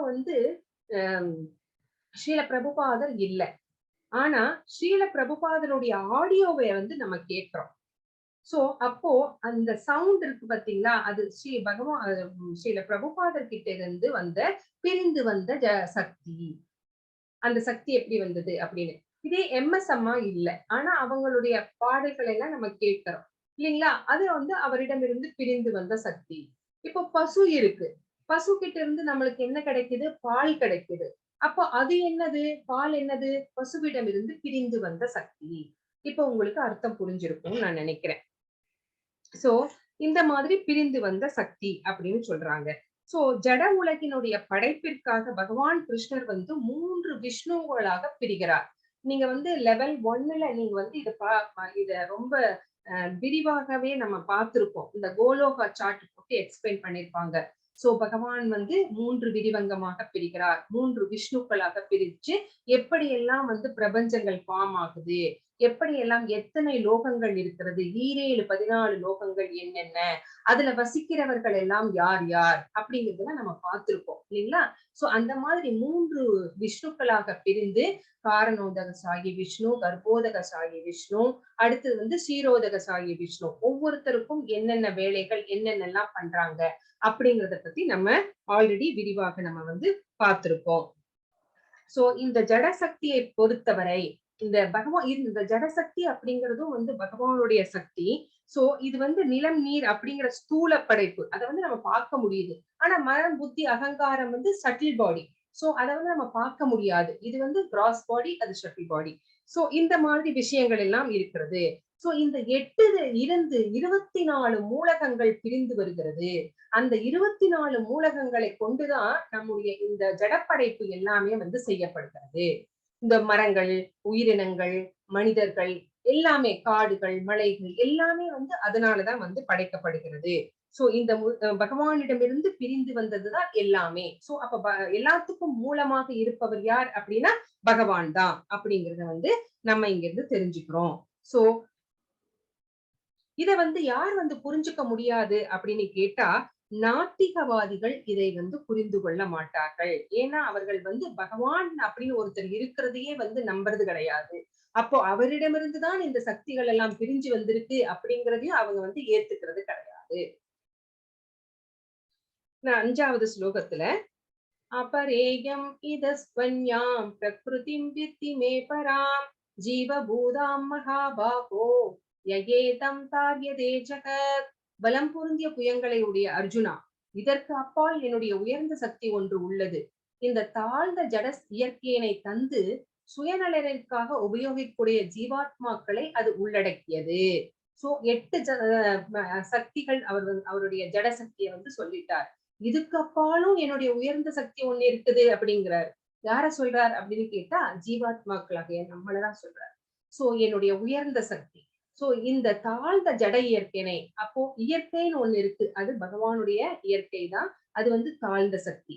பகவானுடைய உயர்ந்த சக்தி யாரு? நம்ம. பகவானுடைய தாழ்ந்த சக்தி யாரு? இயற்கை. சோ இந்த உயர்ந்த சக்தி என்ன பண்ணுது அப்படின்னா, தன்னுடைய சுயநலனிற்காக இந்த இயற்கையை வந்து நம்ம தேவைக்கு அதிகமாக உபயோகித்து எக்ஸ்ப்ளாய்ட் பண்றோம். சோ இது ரெண்டும் சேர்ந்ததுதான் என்னுடைய சக்தி அப்படின்னு வந்து இங்க வந்து பகவான் சொல்றார். சோ இந்த உயர் சக்தியான ஜீவாத்மா நம்ம வந்து இயங்கல அப்படின்னா என்ன நடக்காது? இந்த பிரபஞ்ச தோற்றமே இருக்காது, இந்த பிரபஞ்சமே உருவாக்கி இருக்காது அப்படின்னு இங்க வந்து சொல்லப்பட்டிருக்கிறது. சக்திகள் எப்போதும் சக்திமானால் கட்டுப்படுத்தப்படுபவை. எனவே உயிர்வாழிகள் எப்போதும் பகவானால் கட்டுப்படுத்தப்படுகின்றன. நம்ம வந்து இந்த இயற்கையை எக்ஸ்ப்ளாய்ட் பண்றோம். ஆனா நம்மள வந்து கட்டுப்படுத்தக்கூடிய சக்தி யாரு அப்படின்னு கேட்டா பகவான். சோ ஜீவாத்மாக்களுக்கும் இறைவனுக்கும் உள்ள வேறுபாடு ஸ்ரீமத் பாகவதத்துல சொல்லப்பட்டிருக்கிறது. என்ன அப்படின்னு பார்த்தா, பரமனே, உடலை பெற்ற ஜீவன்கள் உம்மை போன்று எங்கும் நிறைந்து நித்தியமானவர்களாக இருந்தால் உமது கட்டுப்பாட்டின் கீழ் இருக்க மாட்டார்கள். ஆனால் உங்களது நுண்ணிய சக்திகளாக இருக்கும் காரணத்தால் உமது உன்னத கட்டுப்பாட்டிற்கு உட்படுகின்றனர். நம்ம ஜீவாத்மாக்களும் பரமாத்மாவும் ஒன்று கிடையாது. நம்ம வந்து பகவான் கிட்ட இருந்துதான் பிரிஞ்சு வந்தோம். பகவானுடைய குவாலிட்டிஸ் எல்லாம் நமக்கு இருக்கு. ஆனாலும் குவான்டிட்டி அளவுல பார்க்கும்போது பகவான் விபு ஆத்மா, நம்ம வந்து அணு ஆத்மா. அப்போ அணுன்னா ரொம்ப சின்னது. அதனால அந்த டிஃபரன்ஸ் வந்து நம்மளுக்கு இருக்கிறதுனால பகவான் வந்து நம்ம வந்து கட்டுப்படுத்துகிறார், நம்ம வந்து கட்டுப்படுகிறோம். நம்மளுக்கு சுதந்திரம் கிடையாது. சோ கட்டுப்பாட்டிற்குள் உள்ளனர். பகவானோட கட்டுப்பாட்டுக்குள்ள நம்ம இருக்கிறோம். எனவே உம்முடைய கட்டுப்பாட்டிற்கு சரணடைவதே ஜீவனின் உண்மையான முக்தி. சோ நம்மளுடைய இந்த வாழ்க்கையினுடைய குறிக்கோள் என்ன? முக்தி, ஜீவனுடைய முக்தி. பகவான் கிட்ட சரணடைவது, பகவானுக்கு சேவை செய்து சரணடைவது. சோ அந்த சரணாகதி அவர்களை மகிழ்விக்கும். சோ அந்த சரணாகதி மட்டும்தான் நம்மளுக்கு உண்மையான சந்தோஷத்தை, அமைதியை, நிம்மதியை தரும். இந்த பௌதீகத்துல நாம் அனுபவிக்கிறது எல்லாமே தற்காலிகம். அது எல்லாமே ஒரு காலத்துக்கு அப்புறம் முடிஞ்சு போயிடும். சோ அந்த அத்தகு ஸ்வரூப நிலையில் மட்டுமே அவர்கள் கட்டுப்படுத்துபவர்களாக இருக்க முடியும். இது என்ன சொல்றாங்க? கட்டுப்படுத்துகிறோமா? நம்ம வந்து ஜீவாத்மாக்கள், நம்ம யாரையாவது கட்டுப்படுத்துறோமா? நம்மளால முடியுமா அப்படின்னு கேட்டா ஒரு சில விளக்கங்கள் வந்து ஆச்சாரியர்கள் தர்றாங்க. நம்ம வந்து பகவானுடைய கட்டுப்பாட்டுக்குள் இருந்தோம், இருக்கிறோம், இருப்போம். ஆனா இங்க கட்டுப்படுத்துபவர்களாக இருக்க முடியும் அப்படின்னு சொல்லியிருக்காங்க. எப்ப நம்ம கட்டுப்படுத்துபவர்களாக இருக்க முடியும் அப்படின்னு கேட்டா, நம்ம எப்ப முக்குணங்களை ஒழிச்சிட்டோம் அப்படின்னா நம்ம வந்து கர்மாவே செய்ய மாட்டோம். நம்ம செய்கிறது எல்லாமே அகர்மாவா இருக்கும். அப்ப நம்ம கிட்ட பாவங்களே இருக்காது, புண்ணியங்களும் இருக்காது. அப்ப நம்ம கர்மாவை தொலைச்சிட்டோம், சுத்தமா தொலைச்சிட்டோம், நம்ம நல்லிப்பை பண்ணிட்டோம். இப்ப முக்குணங்கள் இல்ல, கர்மா கிடையாது அப்படிங்கிற சிச்சுவேஷன்ல நம்ம எந்த குணத்துக்கு ஷிஃப்ட் ஆகி போயிடுவோம்? சுத்த சத்துவத்துக்கு ஷிஃப்ட் ஆகி போயிடுவோம். அப்ப நம்ம எதை கண்ட்ரோல் பண்ணிருக்கோம்? நம்முடைய கர்மாவை கண்ட்ரோல் பண்ணிருக்கோம். நம்ம கிட்ட வேண்டாம், எனக்கு எந்த கர்மாவும் வேண்டான்னு. அப்ப நம்ம கட்டுப்படுத்துபவர்களாக இருக்கிறோம். இது உங்களுக்கு புரிஞ்சிருக்கும்னு நினைக்கிறேன். இதுல ஏதாவது டவுட் இருக்குங்களா? ஹரே கிருஷ்ணா. இல்ல மாதாஜி. சொல்லுங்க மாதாஜி. குணங்களை ஒழிக்கிறதுனா நம்ம எல்லாத்தையும் கிருஷ்ணருக்கு அர்ப்பணிச்சுட்டு நம்மளோட கடமையை பண்றோம். எல்லாத்தையும் ஒழிக்கிறதுன்னு நம்ம கிட்ட என்ன 3 குணங்கள் இருக்கு இல்லையா? சத்துவ குணம், ரஜோ குணம், தமோ குணம். இந்த 3 குணங்கள்னாலதான் நம்ம வந்து கர்மங்கள் செய்கிறோம், செயல்கள் செய்கிறோம். அந்த செயல்கள் செய்யறதுனால தானே பாவமும் புண்ணியமும் நமக்கு வருகிறது. இந்த 3 குணங்களை கட்டுப்படுத்தி இந்த 3 குணங்களும் நம்மை விட்டு நீங்கும்படி செஞ்சிட்டோம் அப்படின்னா நம்மளுடைய மனசு வந்து ஆச்சாரியர்களுடைய மனசு மாதிரி அமைதியா இருக்கும். அப்ப ஒருத்தங்க வந்து உங்களை திட்டினா கூட உங்களுக்கு கோபம் வராது, உங்களை புகழ்ந்தா கூட உங்களுக்கு சந்தோஷம் வராது. எல்லாத்தையும் ஒரே மாதிரி எடுத்துக்குவீங்க, எல்லாத்தையுமே ஒரே மாதிரி பாப்பீங்க. அந்த மாதிரி ஒரு நிலைக்கு போயிட்டோம் அப்படின்னா நம்மள வந்து கர்மாவை வந்து தொலைத்து விட்டோம், நம்ம பாவ புண்ணியங்களை எல்லாம் வந்து தொலைத்து விட்டோம், நம்ம விட்டு நீங்கி போயிருச்சு. அப்படிங்கும் போது நம்ம மனசு சுத்தமாயிருச்சு, ஒரு பக்குவ நிலைக்கு வந்துட்டோம். அப்ப நம்மளுடைய அந்த கர்மாவை நம்ம கண்ட்ரோல்ல வச்சு நம்ம வந்து கர்மாவை நம்ம கட்டுப்படுத்துகிறோம். பட் ஏதோ ஒரு ஸ்டேஜ்ல பசங்க பற்றுதல் இருக்குதுல்ல மாதாஜி? பத்தி பேசலன்னு நினைக்கிறேன். இல்ல, முக்குணங்களையும் கடந்தோன்னா நம்ம பகவான் அடையலாம் கடந்தோம் அப்படின்னா நம்ம சுத்த சத்துவ நிலைக்கு வருவோம் மாதாஜி. அப்பவும் நம்ம வந்து யோகம் செய்யணும் பகவானை பற்றி, சரிங்களா? உடனே வந்து முக்குணங்களை ஒழிச்சுட்டாவே வந்து நம்ம பகவான் கிட்ட போயிடுவோம் அப்படிங்கிறது கிடையாது. அதுக்கப்புறம் நிறைய ஸ்டேஜஸ் எல்லாம் இருக்கு மாதாஜி.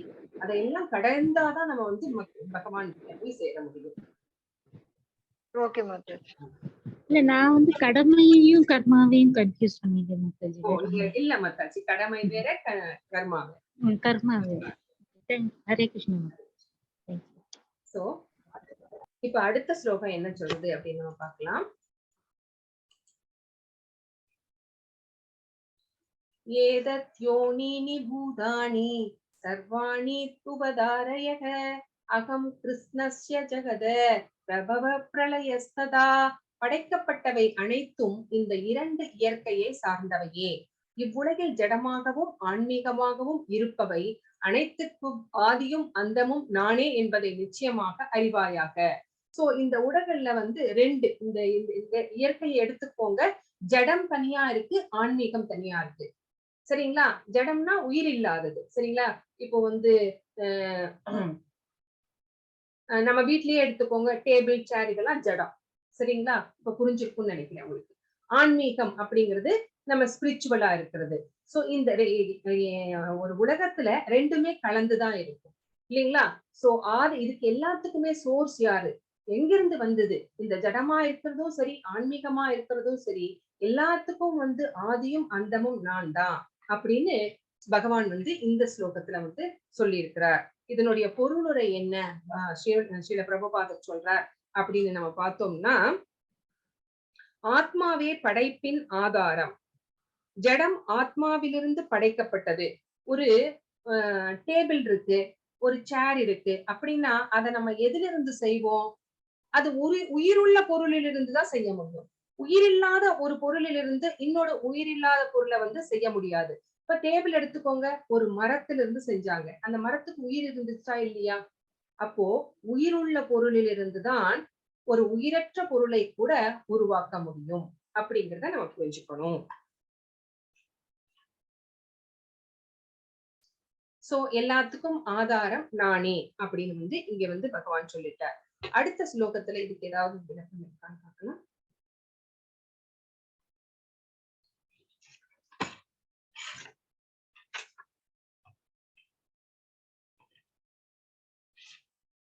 சோ எல்லாவற்றையும் படைத்து காத்து அளிக்கின்ற அவரே எல்லாவற்றுக்கும் மூல காரணம், காசஸ் ஆஃப் ஆல் காசஸ் அப்படிங்கறது இந்த ஸ்லோகத்துல நம்ம தெரிஞ்சுக்கிட்டோம்.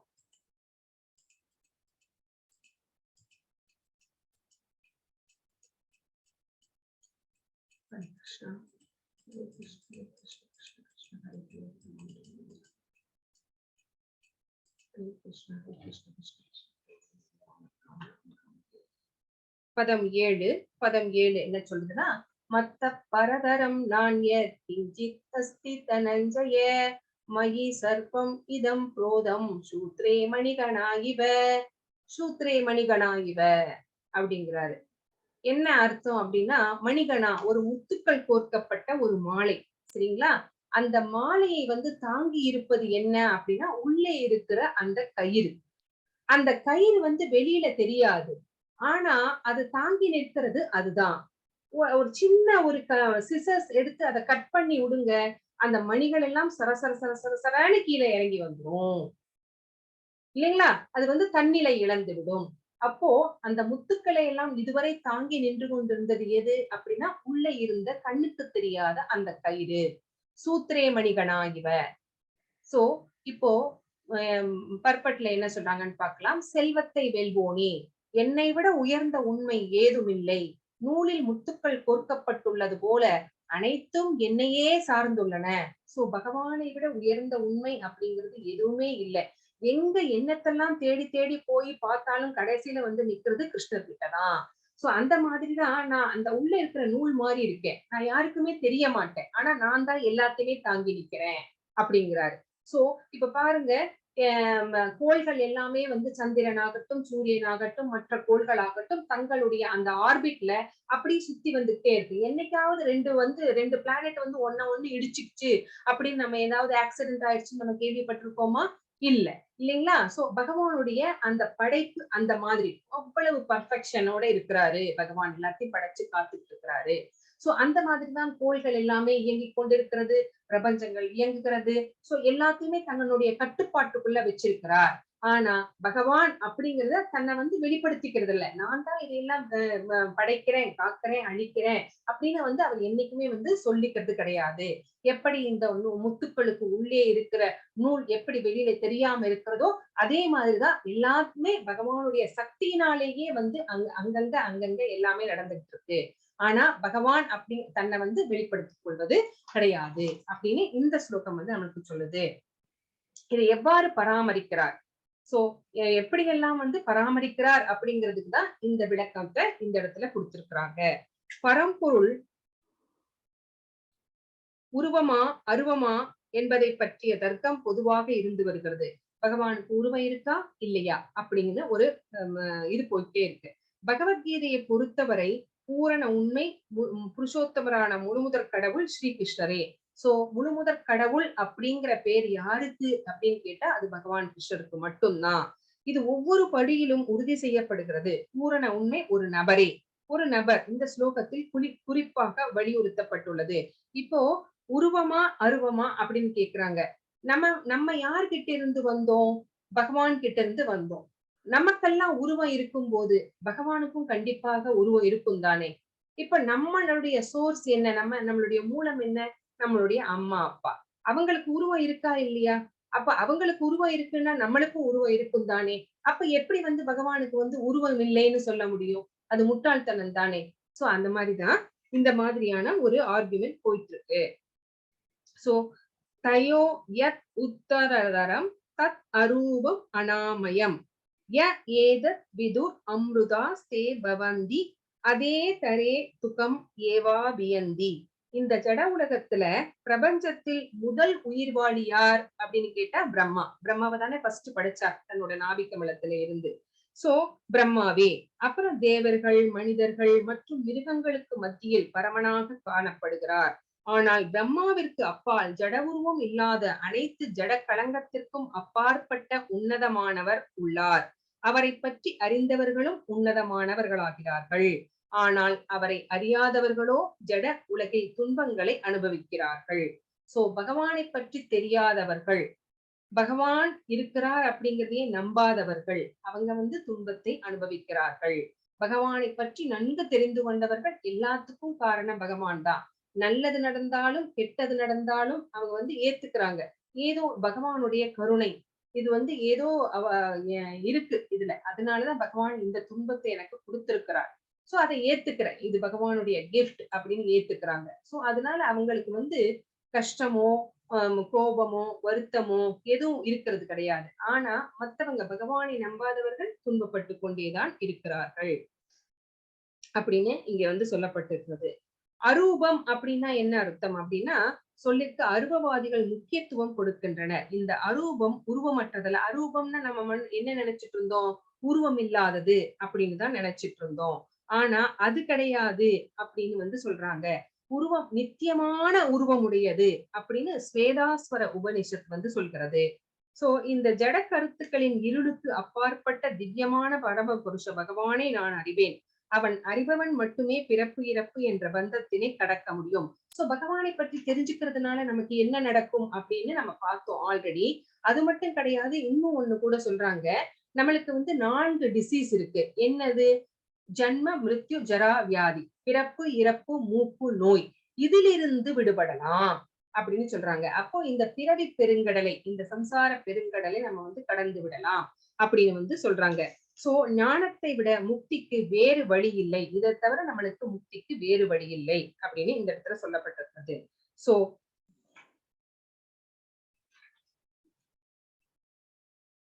ஜடமாகவும் ஆன்மீகமாகவும் பகவான் இருக்கிறார் அப்படிங்கறது நம்ம தெரிஞ்சுக்கிட்டோம். அடுத்த ஸ்லோகம்.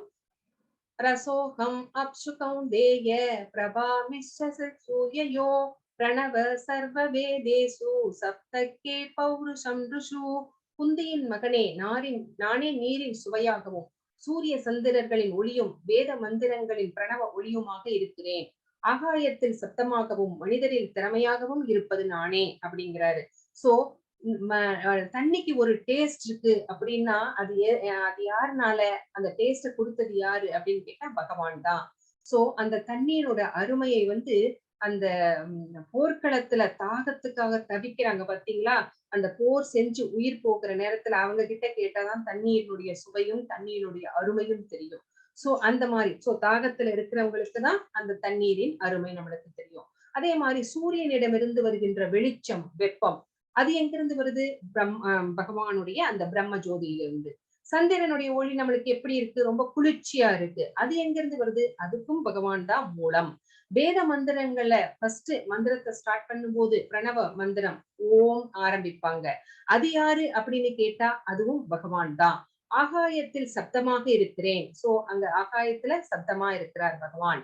இப்போ மனிதர்களுக்கு கூட நிறைய ஸ்கில்ஸ் இருக்கு, நிறைய திறமைகள் இருக்கு. அது யாருனால அப்படின்னு கேட்டா அது பகவானுடைய கருணை தான் அப்படின்னு இந்த ஸ்லோகம் வந்து நமக்கு சொல்லி இருக்கிறது.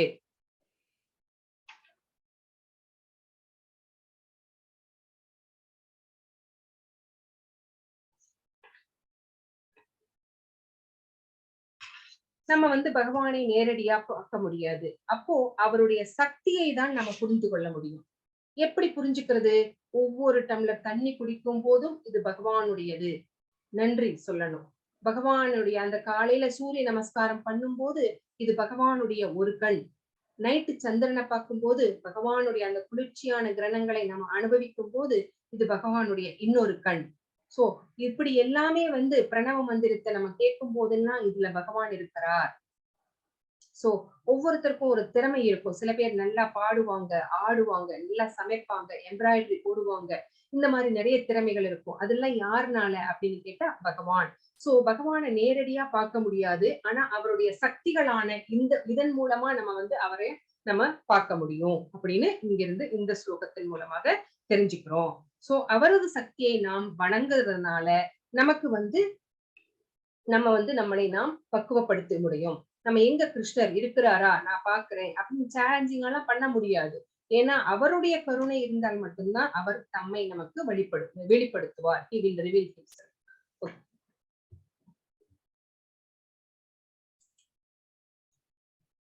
புண்ணியோ கந்த பிரதிவ்யாம் ச தேஜஸ்ஸாஸ்மி விபாசவோ ஜீவனம் சர்ப்ப பூதேஷு தபஸ்ஸாஸ்மி தபஸ்விஷு. நிலத்தின் மூல நறுமணமும் நெருப்பின் வெப்பமும் நானே. உயிரினங்களின் உயிரும் தவம் புரிவோரின் தவமும் நானே. இன்னும் நான் என்னென்னவா இருக்கிறேன், என்னோட சக்திகள் எங்கெல்லாம் இருக்கு அப்படின்னு கேக்குறாங்க. சோ நிலத்தின் மூல நறுமணம் நானே. சோ மழை பெய்யும் போது இந்த நறுமணத்தை நம்ம அனுபவிச்சிருப்போம் இல்லைங்களா? ஃபர்ஸ்ட் அந்த ஸ்டார்ட் பண்ணும்போது ஒரு மண்ணில் இருந்து ஒரு மனம் வரும். அப்புறம் நெருப்புல வந்து வெப்பமாக இருப்பது யார் அப்படின்னு கேட்டா அது நான் தான் அப்படிங்கிறாரு. சோ உயிர் நமக்கு வந்து அந்த உயிர் மூச்சாக இருக்கிறது யாரு அப்படின்னா பகவான் தான். தவம் செய்யறாங்களே அந்த சன்னியாசிகள், அவர்களுடைய தவம் அது நான் தான் அப்படிங்கிறாரு. இதுல ஒண்ணு வந்து நம்ம நறுமணம் மட்டும் எடுத்துக்கலாம். இப்ப வந்து ஒரே மண்ணுதான், அந்த மண்ணுல கரும்பு விதைச்சா இனிக்குது. அதே புளிய மரத்துல டேஸ்ட் புளிப்பா இருக்குது இல்லைங்களா? சோ பஞ்சு வருது, வெள்ளை வெளியேர்னு பஞ்சு வருது. சோ இதுக்கெல்லாம் காரணம் யாரு? அந்த இனிப்பை கொடுத்தது யாரு? கரும்புக்கு. அந்த காரத்தை மிளகாக்கு கொடுத்தது யாரு? ஒரே மண்ணுதான். அதுல இருக்கிறது யாரு அப்படின்னா பகவானுடைய சக்தி. அந்த பகவானுடைய சக்தியினாலதான் ஒவ்வொன்றுக்கும் ஒவ்வொரு சுவை வந்து நம்மளுக்கு கிடைக்கிறது அப்படிங்கிறத நம்ம மறந்துடக்கூடாது. ஒரு ரோஸ் செடி நடுறோம், அந்த ரோஸ் செடியில வந்து மண்ணுல மனம் கிடையாது, அந்த இலைகள்ல மனம் கிடையாது, தண்டுல மனம் கிடையாது. ஆனா அது பூத்து குலுங்கும் போது அந்த ரோஸ்ல வந்து எவ்வளவு மனம் இருக்கிறது, நறுமணம். அது எங்கிருந்து வந்தது? அது பகவான் கொடுத்தது, பகவானுடைய ஒரு சக்தி. சோ நான் வந்து மனமாக இருக்கிறேன், சோ நெருப்பின் வெப்பமாக இருக்கிறேன். சோ அப்போ இந்த உலகத்துல என்ன வேணா விஞ்ஞானிகள் கண்டுபிடிக்கட்டும், அது எல்லாமே இந்த இயற்கையிலிருந்து எடுத்த பொருள்களிலே இருந்துதான் செஞ்சிருக்காங்க. அப்போ இந்த இயற்கையை படைச்சது யாரு? பகவான். அப்போ எல்லாத்துக்குமே இந்த உலகத்துல எந்த படைப்பாக இருந்தாலும் சரி, அவங்க மருந்து கண்டுபிடிக்கலாம், சேட்டலைட் கண்டுபிடிக்கலாம், என்ன வேணா கண்டுபிடிக்கலாம். ஆனா எல்லாத்துக்கும் மூலம் பகவான் படைத்த இந்த இயற்கை தான். இதிலிருந்து எடுத்துதான் வந்து அவங்க எல்லாமே செய்யறாங்க. சோ பகவானே எல்லாவற்றிற்கும் மூலம் அப்படிங்கறத வந்து இந்த ஸ்லோகம் வந்து நமக்கு தெளிவா சொல்லியிருக்கு.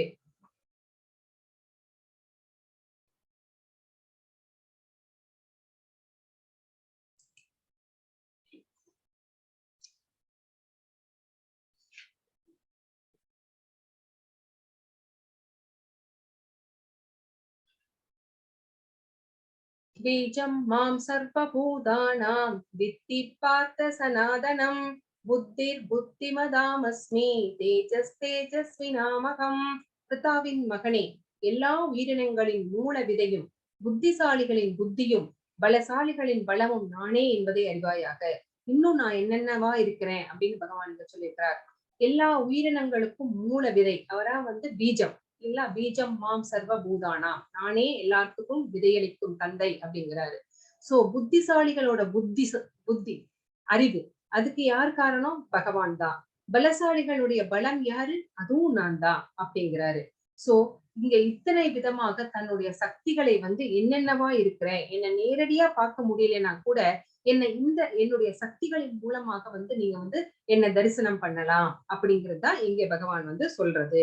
சோ இந்த ஸ்லோகத்துல இருந்து நம்ம இது தெரிஞ்சுக்கிறோம். சோ இங்க ஸ்ரீல பிரபுபாதர் என்ன சொல்றார் தன்னுடைய பொருளுரையில அப்படின்னு பார்த்தோம்னா, பீஜம் அப்படின்னா விதை, கிருஷ்ணரே எல்லாவற்றிற்கும் விதை. சோ அவர்கிட்ட இருந்து தான் எல்லாமே, அவர் தான் எல்லாத்துக்கும் மூலமாக இருக்கிறார். பிரம்மன் அருவமானது, பரபிரம்மனோ உருவமுடையவர், அருவ பிரம்மனின் ஆதாரம் உருவமே என்று பகவத்கீதையில் கூறப்பட்டுள்ளது. சோ இங்க வந்து அந்த அருவத்துக்கு கூட காரணம் வந்து உருவம் தான் அப்படின்னு வந்து இங்க இந்த 14th சாப்டர்ல நம்ம பார்ப்போம் ஒரு ஸ்லோகம். சோ பிரம்மனோகி பிரதிஷ்டாகம் அப்படின்னு சொல்லப்பட்டிருக்கிறது. எனவே ஆதியில் எங்கிருந்து எல்லாமே வந்தது அப்படின்னு தேடி பார்த்தா கடைசியில எல்லாமே கிருஷ்ணர் கிட்ட இருந்து தான் வந்தது. அவர் தான் வந்து மூலவேர். சோ மரத்தின் வேர் மரம் முழுவதையும் பராமரிக்கிறது. ஒரு ஆலமரம் இருக்கிறதுன்னு வச்சுக்கோங்க, அந்த ஆலமரத்திற்கு எவ்வளவு பெரிய மரமா இருந்தாலும் அந்த சின்ன அந்த வேர் பகுதியில இருந்துதான் எல்லாமே வந்து சப்ளை ஆகும். அந்த வேர் பகுதி தான் அந்த முழு மரத்தையுமே பாதுகாத்து பராமரித்து வருகிறது. அது போலதான் மூல வேராக பகவான் கிருஷ்ணர் வந்து திகழ்கிறார். இந்த பௌதீக படைப்பு, ஆன்மீக படைப்பு அனைத்தையுமே வந்து அவர் தான் வந்து பராமரிக்கிறார். நித்யோ நித்யானாம் சேதன சேதானாம் ஏகோ பகூனாம் யோவித தாதி கமான். சோ நித்தியமானவர்கள் அனைவரிலும் அவரே தலை சிறந்த நித்தியமானவர். உயிர்வாளிகள் அனைவரிலும் அவரே பரம உயிர்வாளி. அவர் மட்டுமே எல்லாருடைய வாழ்வையும் பராமரிக்கிறார். அவர் இல்லாம எதுவுமே செய்ய முடியாது. சோ அதனால எல்லாத்திற்கும் மூலம் பகவான் கிருஷ்ணரே அப்படிங்கறத நம்ம இங்க புரிஞ்சுக்கிறோம். பலம் பலவதாம் சாகம் காமராக விவர்ஜிதம் தர்மா விருத்தோ பூதேஷு காமோஸ்மி பரதர்ஷப. பரதர்களின் தலைவா, காமமும் பற்றுதலும் அறவே இல்லாத பலசாலிகளின் பலமும் நானே. என்ன இருக்கக்கூடாதுன்னு சொல்றாரு பாருங்க, காமம் இருக்கக்கூடாது, பற்றுதல் இருக்கக்கூடாது. சோ தர்மத்தின் கொள்கைகளுக்கு விரோதம் இல்லாத காமமும் நானே அப்படிங்கிறாரு. சோ காமம் இருக்கக்கூடாதுன்னு சொன்னாரு, ஆனா தர்மத்தின் கொள்கைகளுக்கு விரோதம் இல்லாத காமம் நான் தான் அப்படிங்கிறாரு. அப்படின்னா என்ன அர்த்தம் அப்படின்னா எல்லாமே வந்து ஒரு அளவோட இருக்கணும். ஒரு டூஸ் அண்ட் டு நாட்ஸ் எல்லாத்துக்குமே இருக்கு. எங்க போனாலுமே வந்து நம்மளுக்கு வந்து ரூல்ஸ் அண்ட் ரெகுலேஷன்ஸ ஃபாலோ பண்ணி தான் ஆகணும். சோ அதனால பலசாலிகளுடைய பலம் எப்படிப்பட்ட பலசாலிகள்? காமமும் இல்லாத, பற்றுதலும் இல்லாத அந்த பலசாலிகளுடைய பலம் நான் தான் அப்படின்னு இந்த இடத்துல சொல்லியிருக்கிறார்.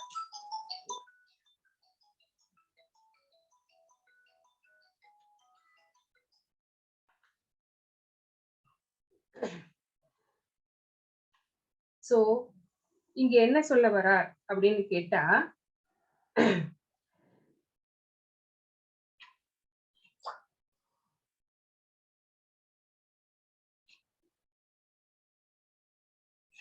மனிதர்களுடைய பலம் பலவீனர்களை வந்து பாதுகாக்கிறது தான்.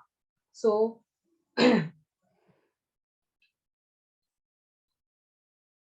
ஒரு வீரர்கள் ஏன் பலமா இருக்கணும்?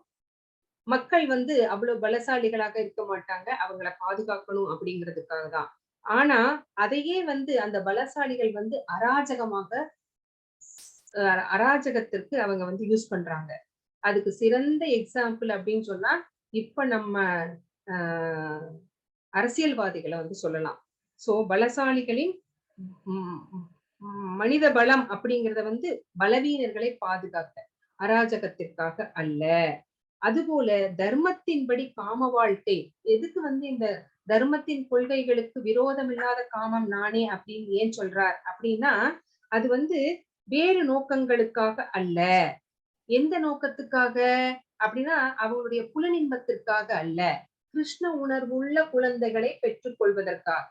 நான் உங்களுக்கு முதலே சொல்ல, கிருஷ்ண உணர்வுள்ள குழந்தைகளை பெற்றுக்கிறீங்களா, நீங்க 100 குழந்தைங்களை கூட பெற்றுக்கோங்க அப்படின்னு சொல்லி இருப்பார் இல்லைங்களா? சோ அந்த மாதிரிதான் அப்போ அந்த குழந்தைகளை கிருஷ்ண பக்தர்களாக்குவது அப்படிங்கிறது பெற்றோருடைய பொறுப்பு. இப்ப காமமே கூடாது, குழந்தைகளே பெத்துக்காதீங்க அப்படின்னா பிரம்மச்சாரிகள் எங்கிருந்து வருவாங்க? கிரகஸ்தரான அம்மா அப்பா கிட்ட இருந்து தானே வருவாங்க. அம்மா அப்பா கிரகஸ்தர்களாக ஆகல அப்படின்னா எப்படி பிரம்மச்சாரியாக ஒரு குழந்தையை உருவாக்க முடியும்? அப்போ குழந்தை பேரு அப்படிங்கிறது, குழந்தைகள் அப்படிங்கிறது முக்கியம்தான். ஆனா அந்த குழந்தைகளை நம்ம எப்படி வளர்க்கணும் அப்படின்னா கிருஷ்ண உணர்வு உள்ளவர்களாக வளர்க்கணும். அந்த மாதிரி விதிகளுக்கு உட்பட்டு இருந்தா அந்த மாதிரியான காமம் நான் தான் அப்படின்னு வந்து இந்த இடத்துல வந்து பகவான் சொல்றார். உங்களுக்கு புரிஞ்சிருக்கும்னு நினைக்கிறேன்.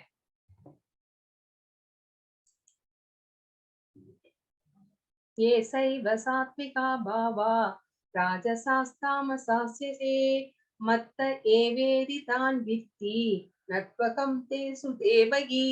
சத்வம் ரஜஸ் தமஸ் ஆகியவற்றில் எந்த வாழ்க்கை நிலையினாலும் அவை எனது சக்தியால் படைக்கப்படுபவை என்பதை அறிவாயாக. இதுதான் முக்குணங்கள் இல்லைங்களா? நம்ம வந்து சத்வ குணம், ரஜஸ், தமஸ் 3 குணங்கள் இருக்கிறது. நம்ம கிட்ட ஒவ்வொருத்தர்கிட்ட ஒரு குணம் இருக்கு அப்படின்னு நினைச்சுக்காதீங்க. எல்லா மனுஷங்க கிட்டையும் இந்த 3 குணங்களும் ஒரு கலவையாக தான் இருக்கும். அது எது டாமினேட் பண்ணுதுன்னு பார்ப்பாங்க. அதை வச்சுதான் அந்த மனிதனுடைய குணத்தை வந்து தீர்மானிப்பாங்க. ஒரு சிலர் வந்து ரொம்ப கோபக்காரங்களா இருப்பாங்க. சாதாரணமா பேசினா கூட கோபமா தான் பதில் சொல்லுவாங்க. சோ அந்த மாதிரி இருக்கிறவங்க இருக்காங்க. சில பேர் வந்து இருக்கிறாங்க எப்பவுமே ரொம்ப அமைதியா இருப்பாங்க. சில பேர் வந்து நம்ம எப்படின்னு நம்மளுக்கு தெரியும், சோம்பேறித்தனமா இருப்பாங்க இல்லைங்களா? 1/2 மணி நேரத்துல செஞ்சு முடிக்க வேண்டிய வேலைய எப்ப என்ன கொடுத்தாலும் 2 மணி நேரம் 3 மணி நேரம் செஞ்சுட்டு இருப்பாங்க. சோ இந்த 3 குணங்கள் தான் நம்மை வந்து தீர்மானிக்கிறது, நம்முடைய குணத்தை தீர்மானிக்கிறது. இது யாரால் படைக்கப்பட்டது? பகவானுடைய ஒரு சக்தி தான் இது 3மே. சோ இத வந்து கண்ட்ரோல் பண்றவர் யாரு? பகவானால மட்டும்தான் கண்ட்ரோல் ஆகும். நம்ம வந்து அதுக்கு அடிமை. சரிங்களா? ஒரு விதத்தில் நானே எல்லாம் என்ற போதிலும் நான் சுதந்திரமானவள். சோ இந்த எல்லாத்துக்குமே ஜட சக்தியாகட்டும், முக்குணங்களாகட்டும், எதுவா இருந்தாலும் அதுக்கு மூலம் நான் தான். ஆனா அதுக்கும் எனக்கும் எந்த சம்பந்தமும் இல்லை. நான் வந்து ஃப்ரீயா இருக்கிறேன், நான் சுதந்திரமானவள். சோ இந்த 3 குணங்களும் வந்து என்னை ஒன்றும் செஞ்சு விட முடியாது. அதனாலதான் நிர்குணவாதி அப்படிங்கிறாங்க. பகவானை வந்து எந்த குணங்களும் எதுவும் செய்ய முடியாது. அந்த குணங்கள் பகவானுக்கு கட்டுப்பட்டவை. சோ அதை வந்து அவை எல்லாமே எனக்குள் அடக்கம் அப்படின்னு வந்து இங்க வந்து பகவான் சொல்றார். இந்த முக்குணங்களும் எனக்கு அடக்கம். நானா முக்குணங்கள்னால பாதிக்கப்பட மாட்டேன். அந்த முக்குணங்கள் படைத்தவன் நானே. அந்த முக்குணங்களை வந்து யாரு அதனால பாதிக்கப்படுறது எல்லாமே ஜீவாத்மாக்களாகிய நாம் தான். சோ யாரு வந்து ரொம்ப சத்துவ குணத்துல இருப்பாங்க அப்படின்னு நீங்க சொல்லியிருக்காங்க. சத்துவ குணத்துல வந்து முழுமையாக இருப்பவர்கள் பிராமணர்கள். ரஜோகுணத்துல இருக்கிறவங்க வந்து சத்திரியர்கள். அடுத்தது ரஜோகுணமும் தமோ குணமும் கலந்து இருக்கிறது வந்து வைஷ்யர்கள். தமோ குணத்தில முழுமையாக இருப்பவர்கள் சூத்திரர்கள். சோ இந்த மாதிரிதான் வந்து அவங்களுடைய வாழ்க்கை இருக்கிறது. இன்னும் சில பேர் இருக்காங்க இந்த 3 குணங்களுக்கும் கீழே இருக்கிறாங்க. அவங்க மிருக வாழ்க்கை வாழ்ந்து கொண்டிருக்கிறார்கள். சோ அதுதான் வந்து இங்க சொல்லப்பட்டிருக்கிறது. சோ யார் எந்த வாழ்வு வாழ்ந்தாலுமே அந்த வாழ்க்கை நமக்கு நிரந்தரம் கிடையாது, தற்காலிகமானதுதான். சோ அப்போ மறுவரையில் நாம் என்ன ஆக போகிறோம் அப்படிங்கறது தெரியாததுனாலதான் நாம் வந்து மாயாசக்தி, அந்த மாயாசக்தி தானே இந்த சத்துவம் ரஜஸ் தமஸ் அந்த 3 குணங்களை நம்ம மேல ஏவி விடுகிறது. அந்த மாயாசக்தியினாலே நாம பாதிக்கப்படுகிறோம். அப்போ உடலின் அடிப்படை வாழ்க்கை வாழ்ந்து வருகிறோம். சோ நம்ம என்ன நினைச்சுக்கிறோம், நான் அப்படின்னா இந்த உடல். உடலுக்கு என்னென்ன தேவையோ, இந்த புலன்கள் எதையெல்லாம் ஆசைப்படுகிறதோ அதை வந்து திருப்திப்படுத்தணும் அப்படிங்கிற மாதிரி ஒரு வாழ்க்கை வாழ ஆரம்பிச்சிடுறோம் மாயாசக்திக்கு உட்பட்டு. சோ இதனாலதான் நம்மை அமெரிக்கன், இந்தியன், ரஷ்யன், பிராமணன், இந்து, முஸ்லிம் என்று பலவாறாக எண்ணிக் கொண்டுள்ளோம். நான் பிராமணன், நீ வந்து வேற, நான் இந்தியன், நீ ரஷ்யன் அப்படிங்கிற அந்த பாகுபாடெல்லாம் ஏன் வந்துச்சு? உடம்புக்கு நம்ம ரொம்ப இம்பார்ட்டன்ஸ் கொடுத்தனாலதான். நம்ம எல்லாருமே வந்து உடம்புக்கு வந்து நான் உடம்பு அல்ல, நான் ஒரு ஆத்மா அப்படிங்கிற அந்த நிலைமையில நம்ம இருந்திருந்தோம் அப்படின்னா இந்த பாகுபாடுகள் எல்லாம் நமக்குள்ள வந்திருக்காது. அதனால நம்ம இந்த உடம்புக்கு ரொம்ப இம்பார்ட்டன்ஸ் கொடுத்தது மட்டும் கிடையாது, ஜட இயற்கையோட 3 குணங்கள்னால பாதிக்கப்பட்டதுனாலையும், அப்புறம் நம்ம யார்கிட்ட இருந்து பிரிஞ்சு வந்தோம் அப்படிங்கிறத வந்து நம்ம மறந்துட்டதுனாலையும், பகவான் கிட்ட உள்ள ரிலேஷன்ஷிப்பை மறந்துட்டதுனாலையும் இந்த 3 குணங்கள்னால பாதிக்கப்பட்டு இருக்கிறோம் அப்படிங்கிறத நம்ம இங்க புரிஞ்சுக்கிறோம். அப்போ மனிதர்கள், தேவர்கள், மிருகங்கள் அப்படின்னு நிறைய உயிர்வாழிகள் இருக்கிறாங்க. அப்போ அனைவருமே இயற்கையினால பாதிக்கப்படுறாங்க. இந்த இயற்கையினால மனிதர்கள் மட்டும் பாதிக்கப்படல, இந்த 3 குணங்கள்னால தேவர்களும் பாதிக்கப்படுகிறார்கள், மிருகங்களும் பாதிக்கப்படுகிறார்கள், நாமும் பாதிக்கப்படுகிறோம். சோ திவ்யமான பரமபுருஷ பகவானை மறந்த நிலையில் இருக்கிறோம். ரஜோகுணத்திலும் தமோ குணத்திலும் இருப்பவர்கள், ஏன் சத்வகுணத்தில் இருப்பவர்கள் கூட பூரண உண்மையின் அருவ பிரம்ம நிலையை கலந்து செல்ல முடியாது. சோ இந்த 3 குணங்கள்னால நம்ம ஆட்பட்டு இருக்கிறதுனால பகவான் வந்து 3 நிலைகள்ல இருக்கிறார். அந்த பிரம்ம நிலை அப்படிங்கறத தாண்டி பரமாத்மா நிலைக்கோ, பகவான் அப்படிங்கிற அடுத்த ஸ்டேஜுக்கோ வந்து நம்ம போய் புரிஞ்சுக்க முடியறதுக்கு இல்ல. நம்மளுக்கு அந்த விதமான அண்டர்ஸ்டாண்டிங் இல்ல, அஞ்ஞானத்துல இருக்கிறோம். சத்துவ குணத்தில் இருப்பவர்களே புரிந்து கொள்ள முடியாத போது ரஜோகுணத்திலும் தமோ குணத்திலும் இருக்கிறதவர்களை பற்றி சொல்லவே வேண்டாம், அவங்களால சுத்தமா புரிஞ்சுக்க முடியாது. சோ பௌதீக இயற்கையினுடைய இந்த 3 குணங்கள் வந்து ரொம்ப ரொம்ப ரொம்ப ரொம்ப சக்தி வாய்ந்தது. அது பகவானுடைய சக்தி தான், ஆனா அது ரொம்ப சக்தி வாய்ந்தது. அடுத்த ஸ்லோகத்துல பகவான் இதை பத்தி சொல்றார். ஒரே நிமிஷம்.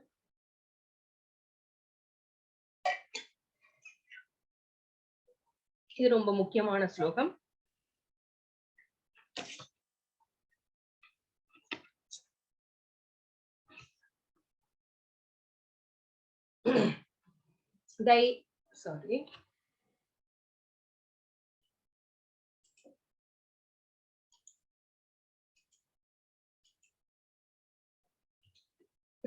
गुणमयिर्भावै येभि सर्वम् इदं जगत् मोहितं नाभिजानाति मां येभ्य परम् अव्ययम्.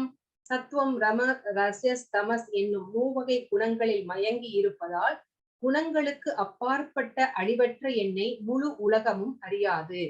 சோ இந்த 3 குணங்கள் என்ன பண்ணுது அப்படின்னு கேட்டா, இந்த 3 குணங்களுக்கு நாம வந்து வசியப்பட்டு விட்டோம்.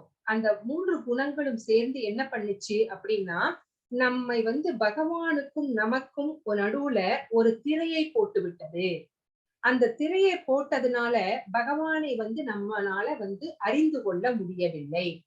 சோ பகவானையும் நம்மையும் பிரித்து வைத்திருப்பது யார் அப்படின்னு கேட்டா, பகவானுடைய ஒரு சக்தியான ஜட சக்தியான இந்த 3 குணங்கள் தான் அந்த திரையை போட்டு நம்மளை மறைச்சு வச்சிருக்கு. எப்போ அந்த திரை விலகுகிறதோ, எப்ப நம்ம கிட்ட அந்த 3 குணங்களும் நம்மை விட்டு விளங்குகிறதோ, அப்ப நம்ம பகவானை வந்து பார்க்க முடியும். அப்படின்னு இந்த ஸ்லோகம் வந்து நமக்கு சொல்லுது. அதுதான் சத்துவ குணத்திலே இது. அப்பதான் சத்துவ குணத்தில இருக்கிறவங்கனாலே கூட புரிஞ்சுக்க முடியாது. சத்துவ குணத்திலிருந்து சுத்த சத்துவ நிலைக்கு நாம் எப்போ உயர்த்தப்படுகிறோமோ அப்பதான் வந்து பகவானை வந்து நம்ம பார்க்க முடியும்.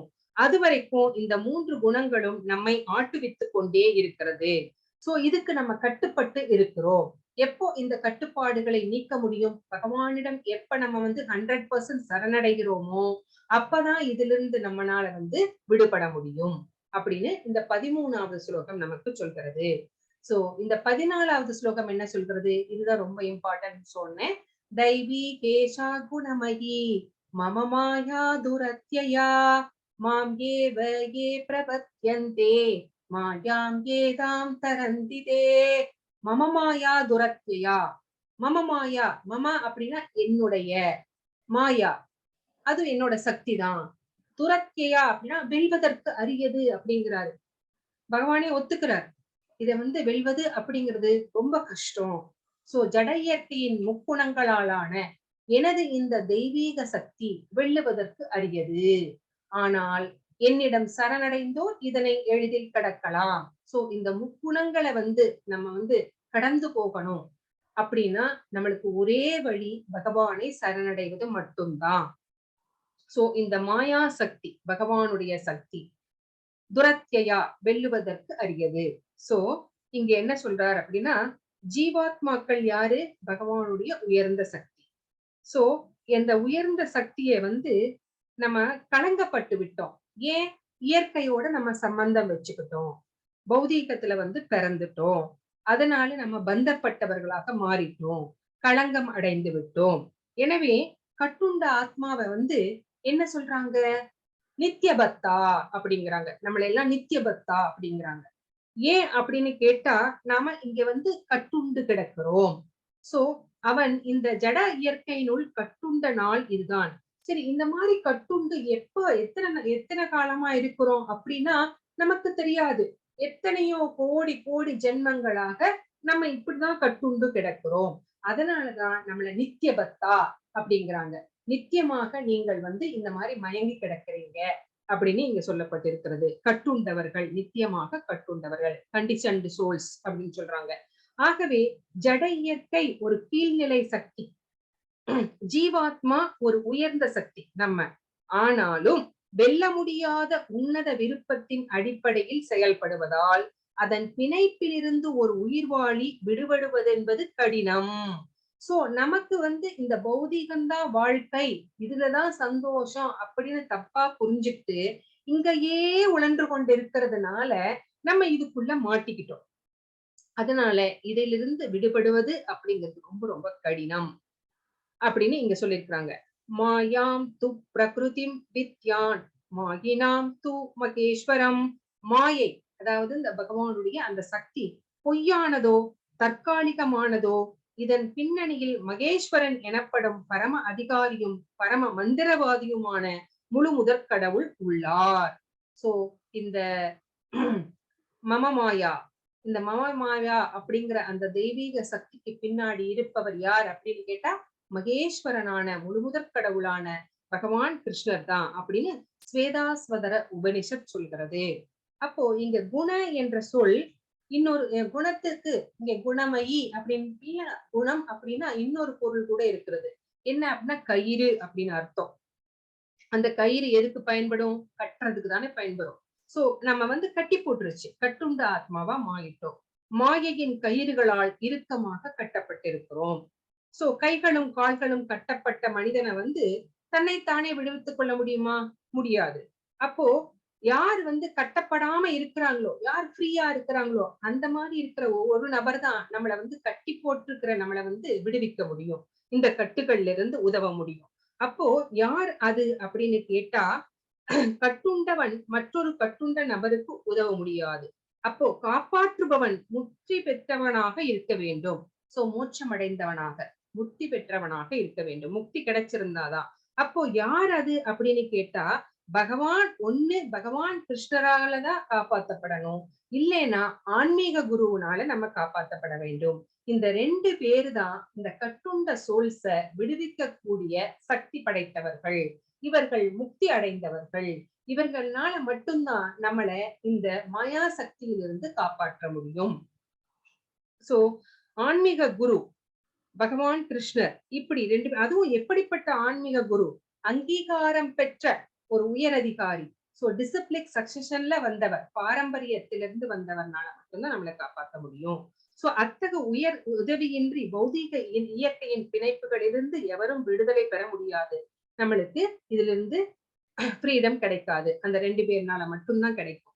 சோ கிருஷ்ண உணர்வு எனப்படும் பக்தி தொண்டு அத்தகைய விடுதலை அடைவதில் ஒருவனுக்கு உதவ முடியும். சோ அப்படி கட்டுண்ட ஆத்மாவுக்கு கிருஷ்ண பக்தி இருந்தா அது ஒரு பிளஸ் பாயிண்ட். அந்த மாயா சக்தியின் எஜமானர் என்ற முறையில் பகவான் கிருஷ்ணர் கட்டுண்ட ஆத்மாவினை விடுவிக்கும்படி தனது செல்லவியலாத சக்தியிடம் கட்டளையிட முடியும். அப்படி ஒரு பக்தன் பகவானிடம் சரணடைஞ்சிட்டா அப்ப பகவான் சொல்லுவார் மாயாவை பார்த்து, இவன் என்னுடைய பக்தன், இவனை விட்டு நீங்கி விடு, இவனை விடுதலை செய் அப்படின்னு சொல்லிடுவாங்க. அப்படின்னு பகவான் சொன்னதுக்கு அப்புறம் அந்த மாயா சக்தியினால ஒண்ணுமே செய்ய முடியாது. பேசாம அவங்க நம்மளை விடுவிச்சுட்டு போயிடுவாங்க. சோ பகவான் ஆத்மாவின் மீதான தனது காரணமற்ற கருணையினாலும் அன்புமிக்க மகனான ஜீவாத்மாவின் மீதான இயற்கையினால பாசத்தினாலும் இந்த விடுதலைக்கு அவர் கட்டளை இடுகிறார். சோ ஜீவாத்மா யாரு? பகவானுடைய பிள்ளை. சோ அப்பா கிட்ட சரணடைவதுல வெக்கமெல்லாம் பார்க்க கூடாது. ஏதோ ஒரு தப்பு பண்ணிட்டோம், இந்த பௌதிக உலகத்துக்கு வந்துட்டோம், நம்ம அப்பா தானே, நம்ம போய் அவர்கிட்ட சரணடைந்து என்னை காப்பாத்துங்க அப்படின்னு கேக்குறதுல யாராவது வெக்கப்படுவாங்களா? தன்னுடைய சொந்த அப்பா கிட்ட மாட்டாங்க இல்லைங்களா? சோ அப்ப பகவான் கிட்ட போய் நம்ம சரணடைஞ்சிட்டோம் அப்படின்னா, பக்தியோட சரணடைஞ்சிட்டோம் அப்படின்னா நம்மளுக்கு இந்த விடுதலை என்பது, இந்த மாயா சக்தி கிட்ட இருந்து விடுதலை அப்படிங்கிறது சாத்தியமே அப்படிங்கறத இங்க நம்ம தெரிஞ்சுக்கிறோம். மாம் ஏவ அப்படிங்கிற சொல் கூட இங்க முக்கியமானது. குணான்னு பார்த்துட்டோம், இப்ப மாம் ஏவ அப்படிங்கிற இந்த சொல், மாம் ஏவ இந்த ஸ்லோகம், மாம் ஏவ அப்படிங்கிற இந்த சொல்லு ரொம்ப முக்கியமானது.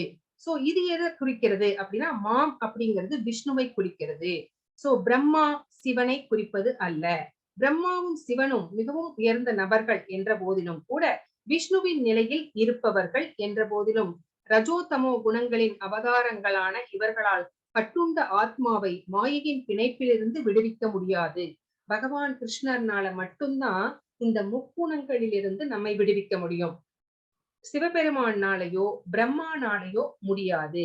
ஏன் அப்படின்னு கேட்டா, அவங்க 2 பேருமே ரஜோகுணம் மற்றும் தமோ குணத்திற்கு அதிபதிகளாக இருக்கிறார்கள்.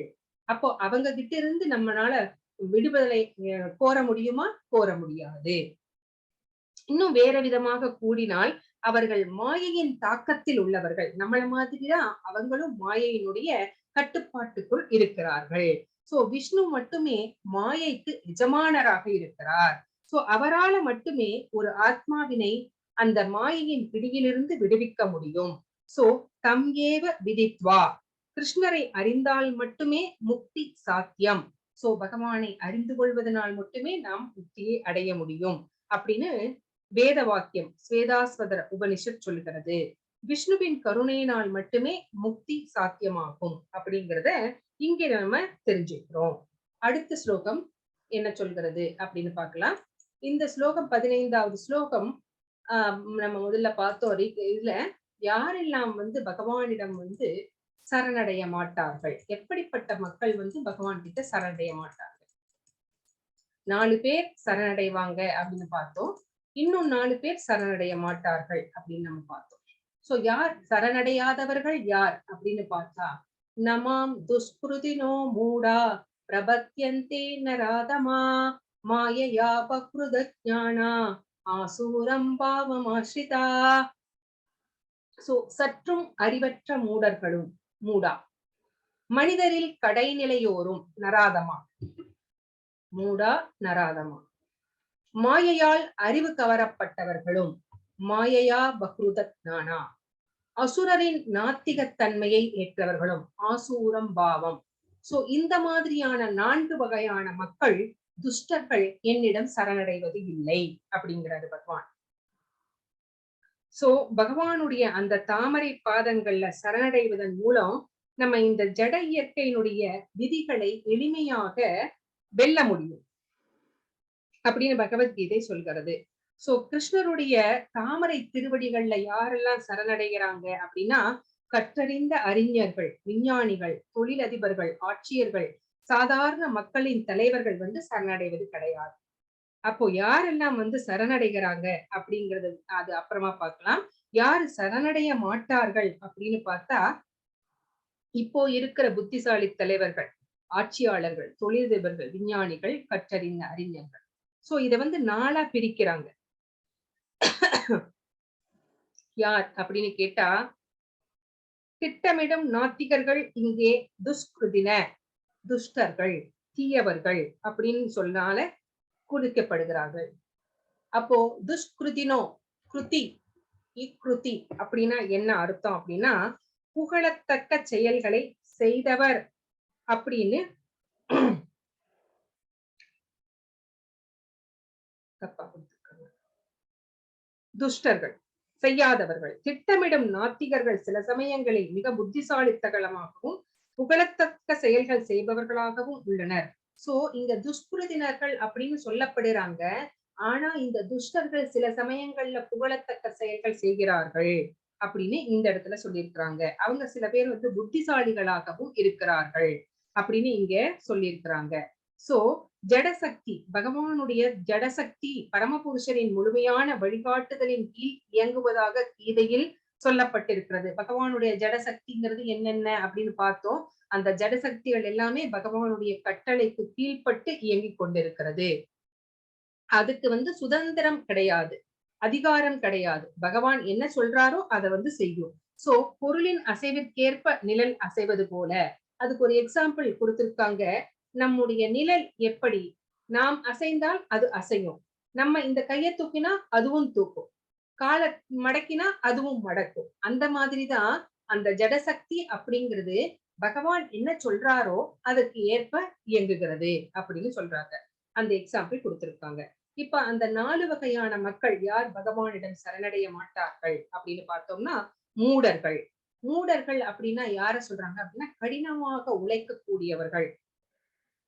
அவங்க யாருக்கு ஒப்பிடப்படுகிறார்கள்? சுமை தூக்கும் மிருகங்களுக்கு ஒப்பிடப்படுகிறார்கள்.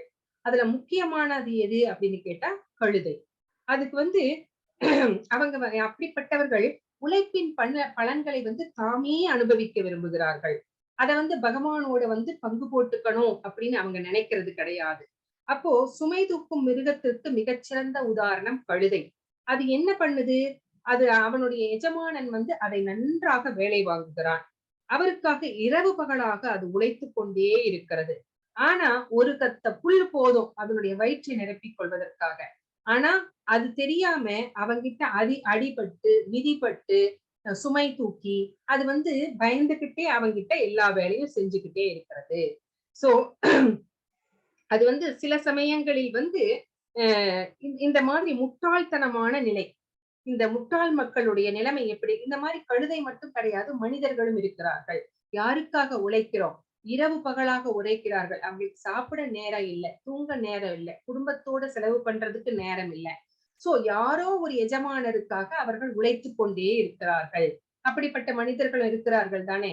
சோ அந்த மாதிரியான ஆட்கள் மூடர்கள். அவர்கள் வந்து தங்களுடைய பகவான் கிட்ட வந்து சரணடைய மாட்டார்கள். சோ அடுத்தது யாரு அப்படின்னு கேட்டனா, துஷ்கிருதினர்களின் மற்றொரு வகையினர் வந்து நராதமா அப்படின்னு சொல்லப்படுகிறார்கள். நராதமா அப்படின்னா என்ன அர்த்தம் அப்படின்னா, நர அப்படின்னா மனிதன், அதம என்றால் கடைநிலை, மனிதரின் கடைநிலை அப்படின்னு அர்த்தம். 84 லட்சம் உயிரின வகைகள் இருக்கிறது.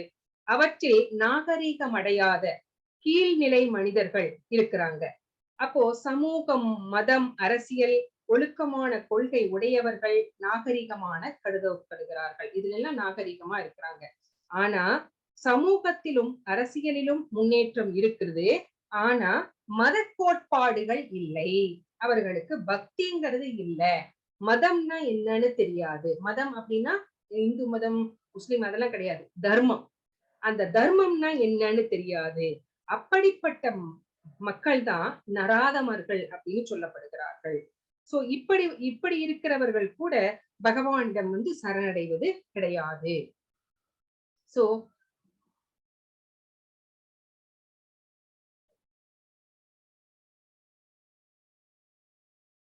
அப்போ ஒரு குழந்தை அம்மாவினுடைய வயிற்றிலே இருக்கும் போது ரொம்ப கஷ்டப்படுது.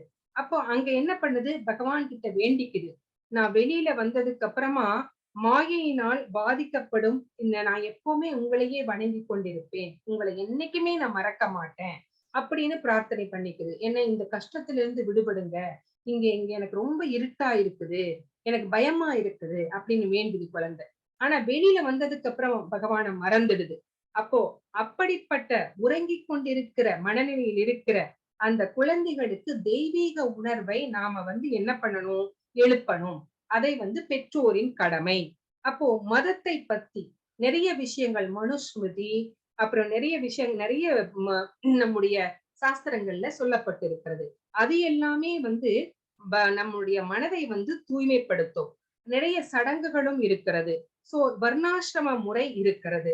சோ இதை பற்றியெல்லாம் சொல்லி அந்த குழந்தையை தெய்வீக உணர்வுக்கு கொண்டு வர வேண்டும்.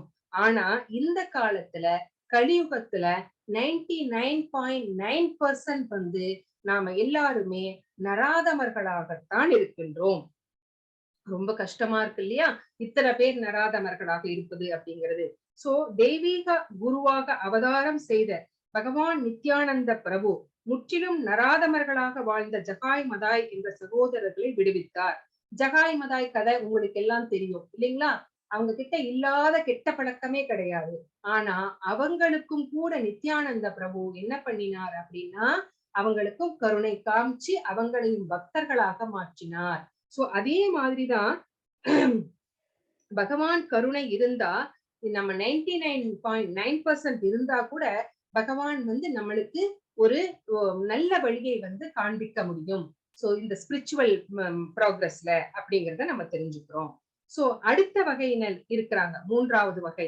அவங்க யாரு அப்படின்னா மாயா பக்ருத ஞானா. மூன்றாவது மாயையா பக்ருத ஞானா. மாயையா பக்ருத ஞானா அப்படின்னா என்ன அர்த்தம் அப்படின்னா, அறிவை இழந்தவர்கள். யார்கிட்ட அறிவை இழந்தாங்க? மாயையிடம் தன் அறிவை இழந்தார்கள். their knowledge is stolen by maya அப்படின்னு சொல்லலாம். சோ அவங்க பெரும்பாலும் கல்வி அறிவு நிறைய உடையவர்கள், மாபெரும் தத்துவ ஞானிகள், கவிஞர்கள், இலக்கியவாதிகள், விஞ்ஞானிகள் முதலானவர்கள் தான் இந்த மூன்றாவது கேட்டகரியில வர்றாங்க. சோ இவ்வளவு படிச்சிருந்தாலும் அவங்களுக்கு பக்தி இல்ல. அதனால அவங்க பகவான் கிட்ட சரணடைவது இல்லை. அவங்க பகவானை ஏளனம் செய்கிறார்கள். சோ இந்த மாதிரியான மக்கள் அவர்கள். சோ பகவானுக்கு சமமானவரோ, ஆனா அவரை விட உயர்ந்தவரோ எவரோ இல்லை. ஆனா இவங்க படிச்சதுனால நிறைய கர்வம் கொண்டிருக்கிறார்கள். அந்த கர்வத்தினால பகவானை சரணடைவது கிடையாது.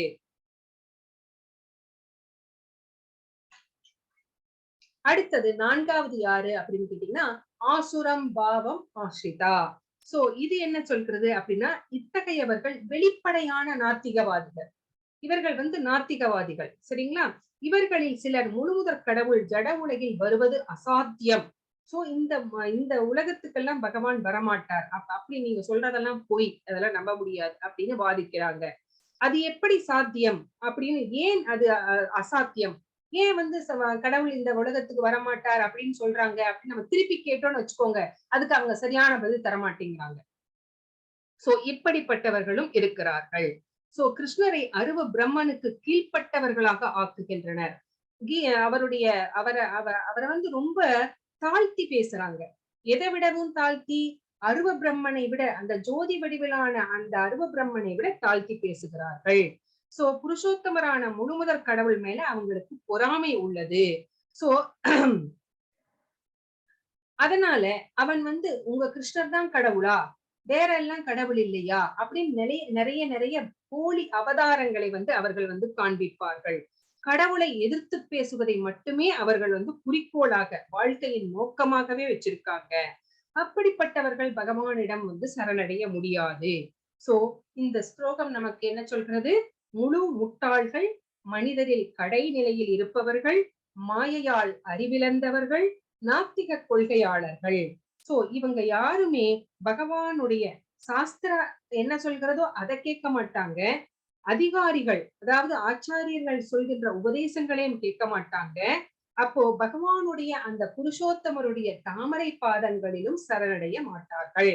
அப்படிங்கிறதுதான் இந்த ஸ்லோகம் நமக்கு சொல்லி இருக்கிறது. ஓகே.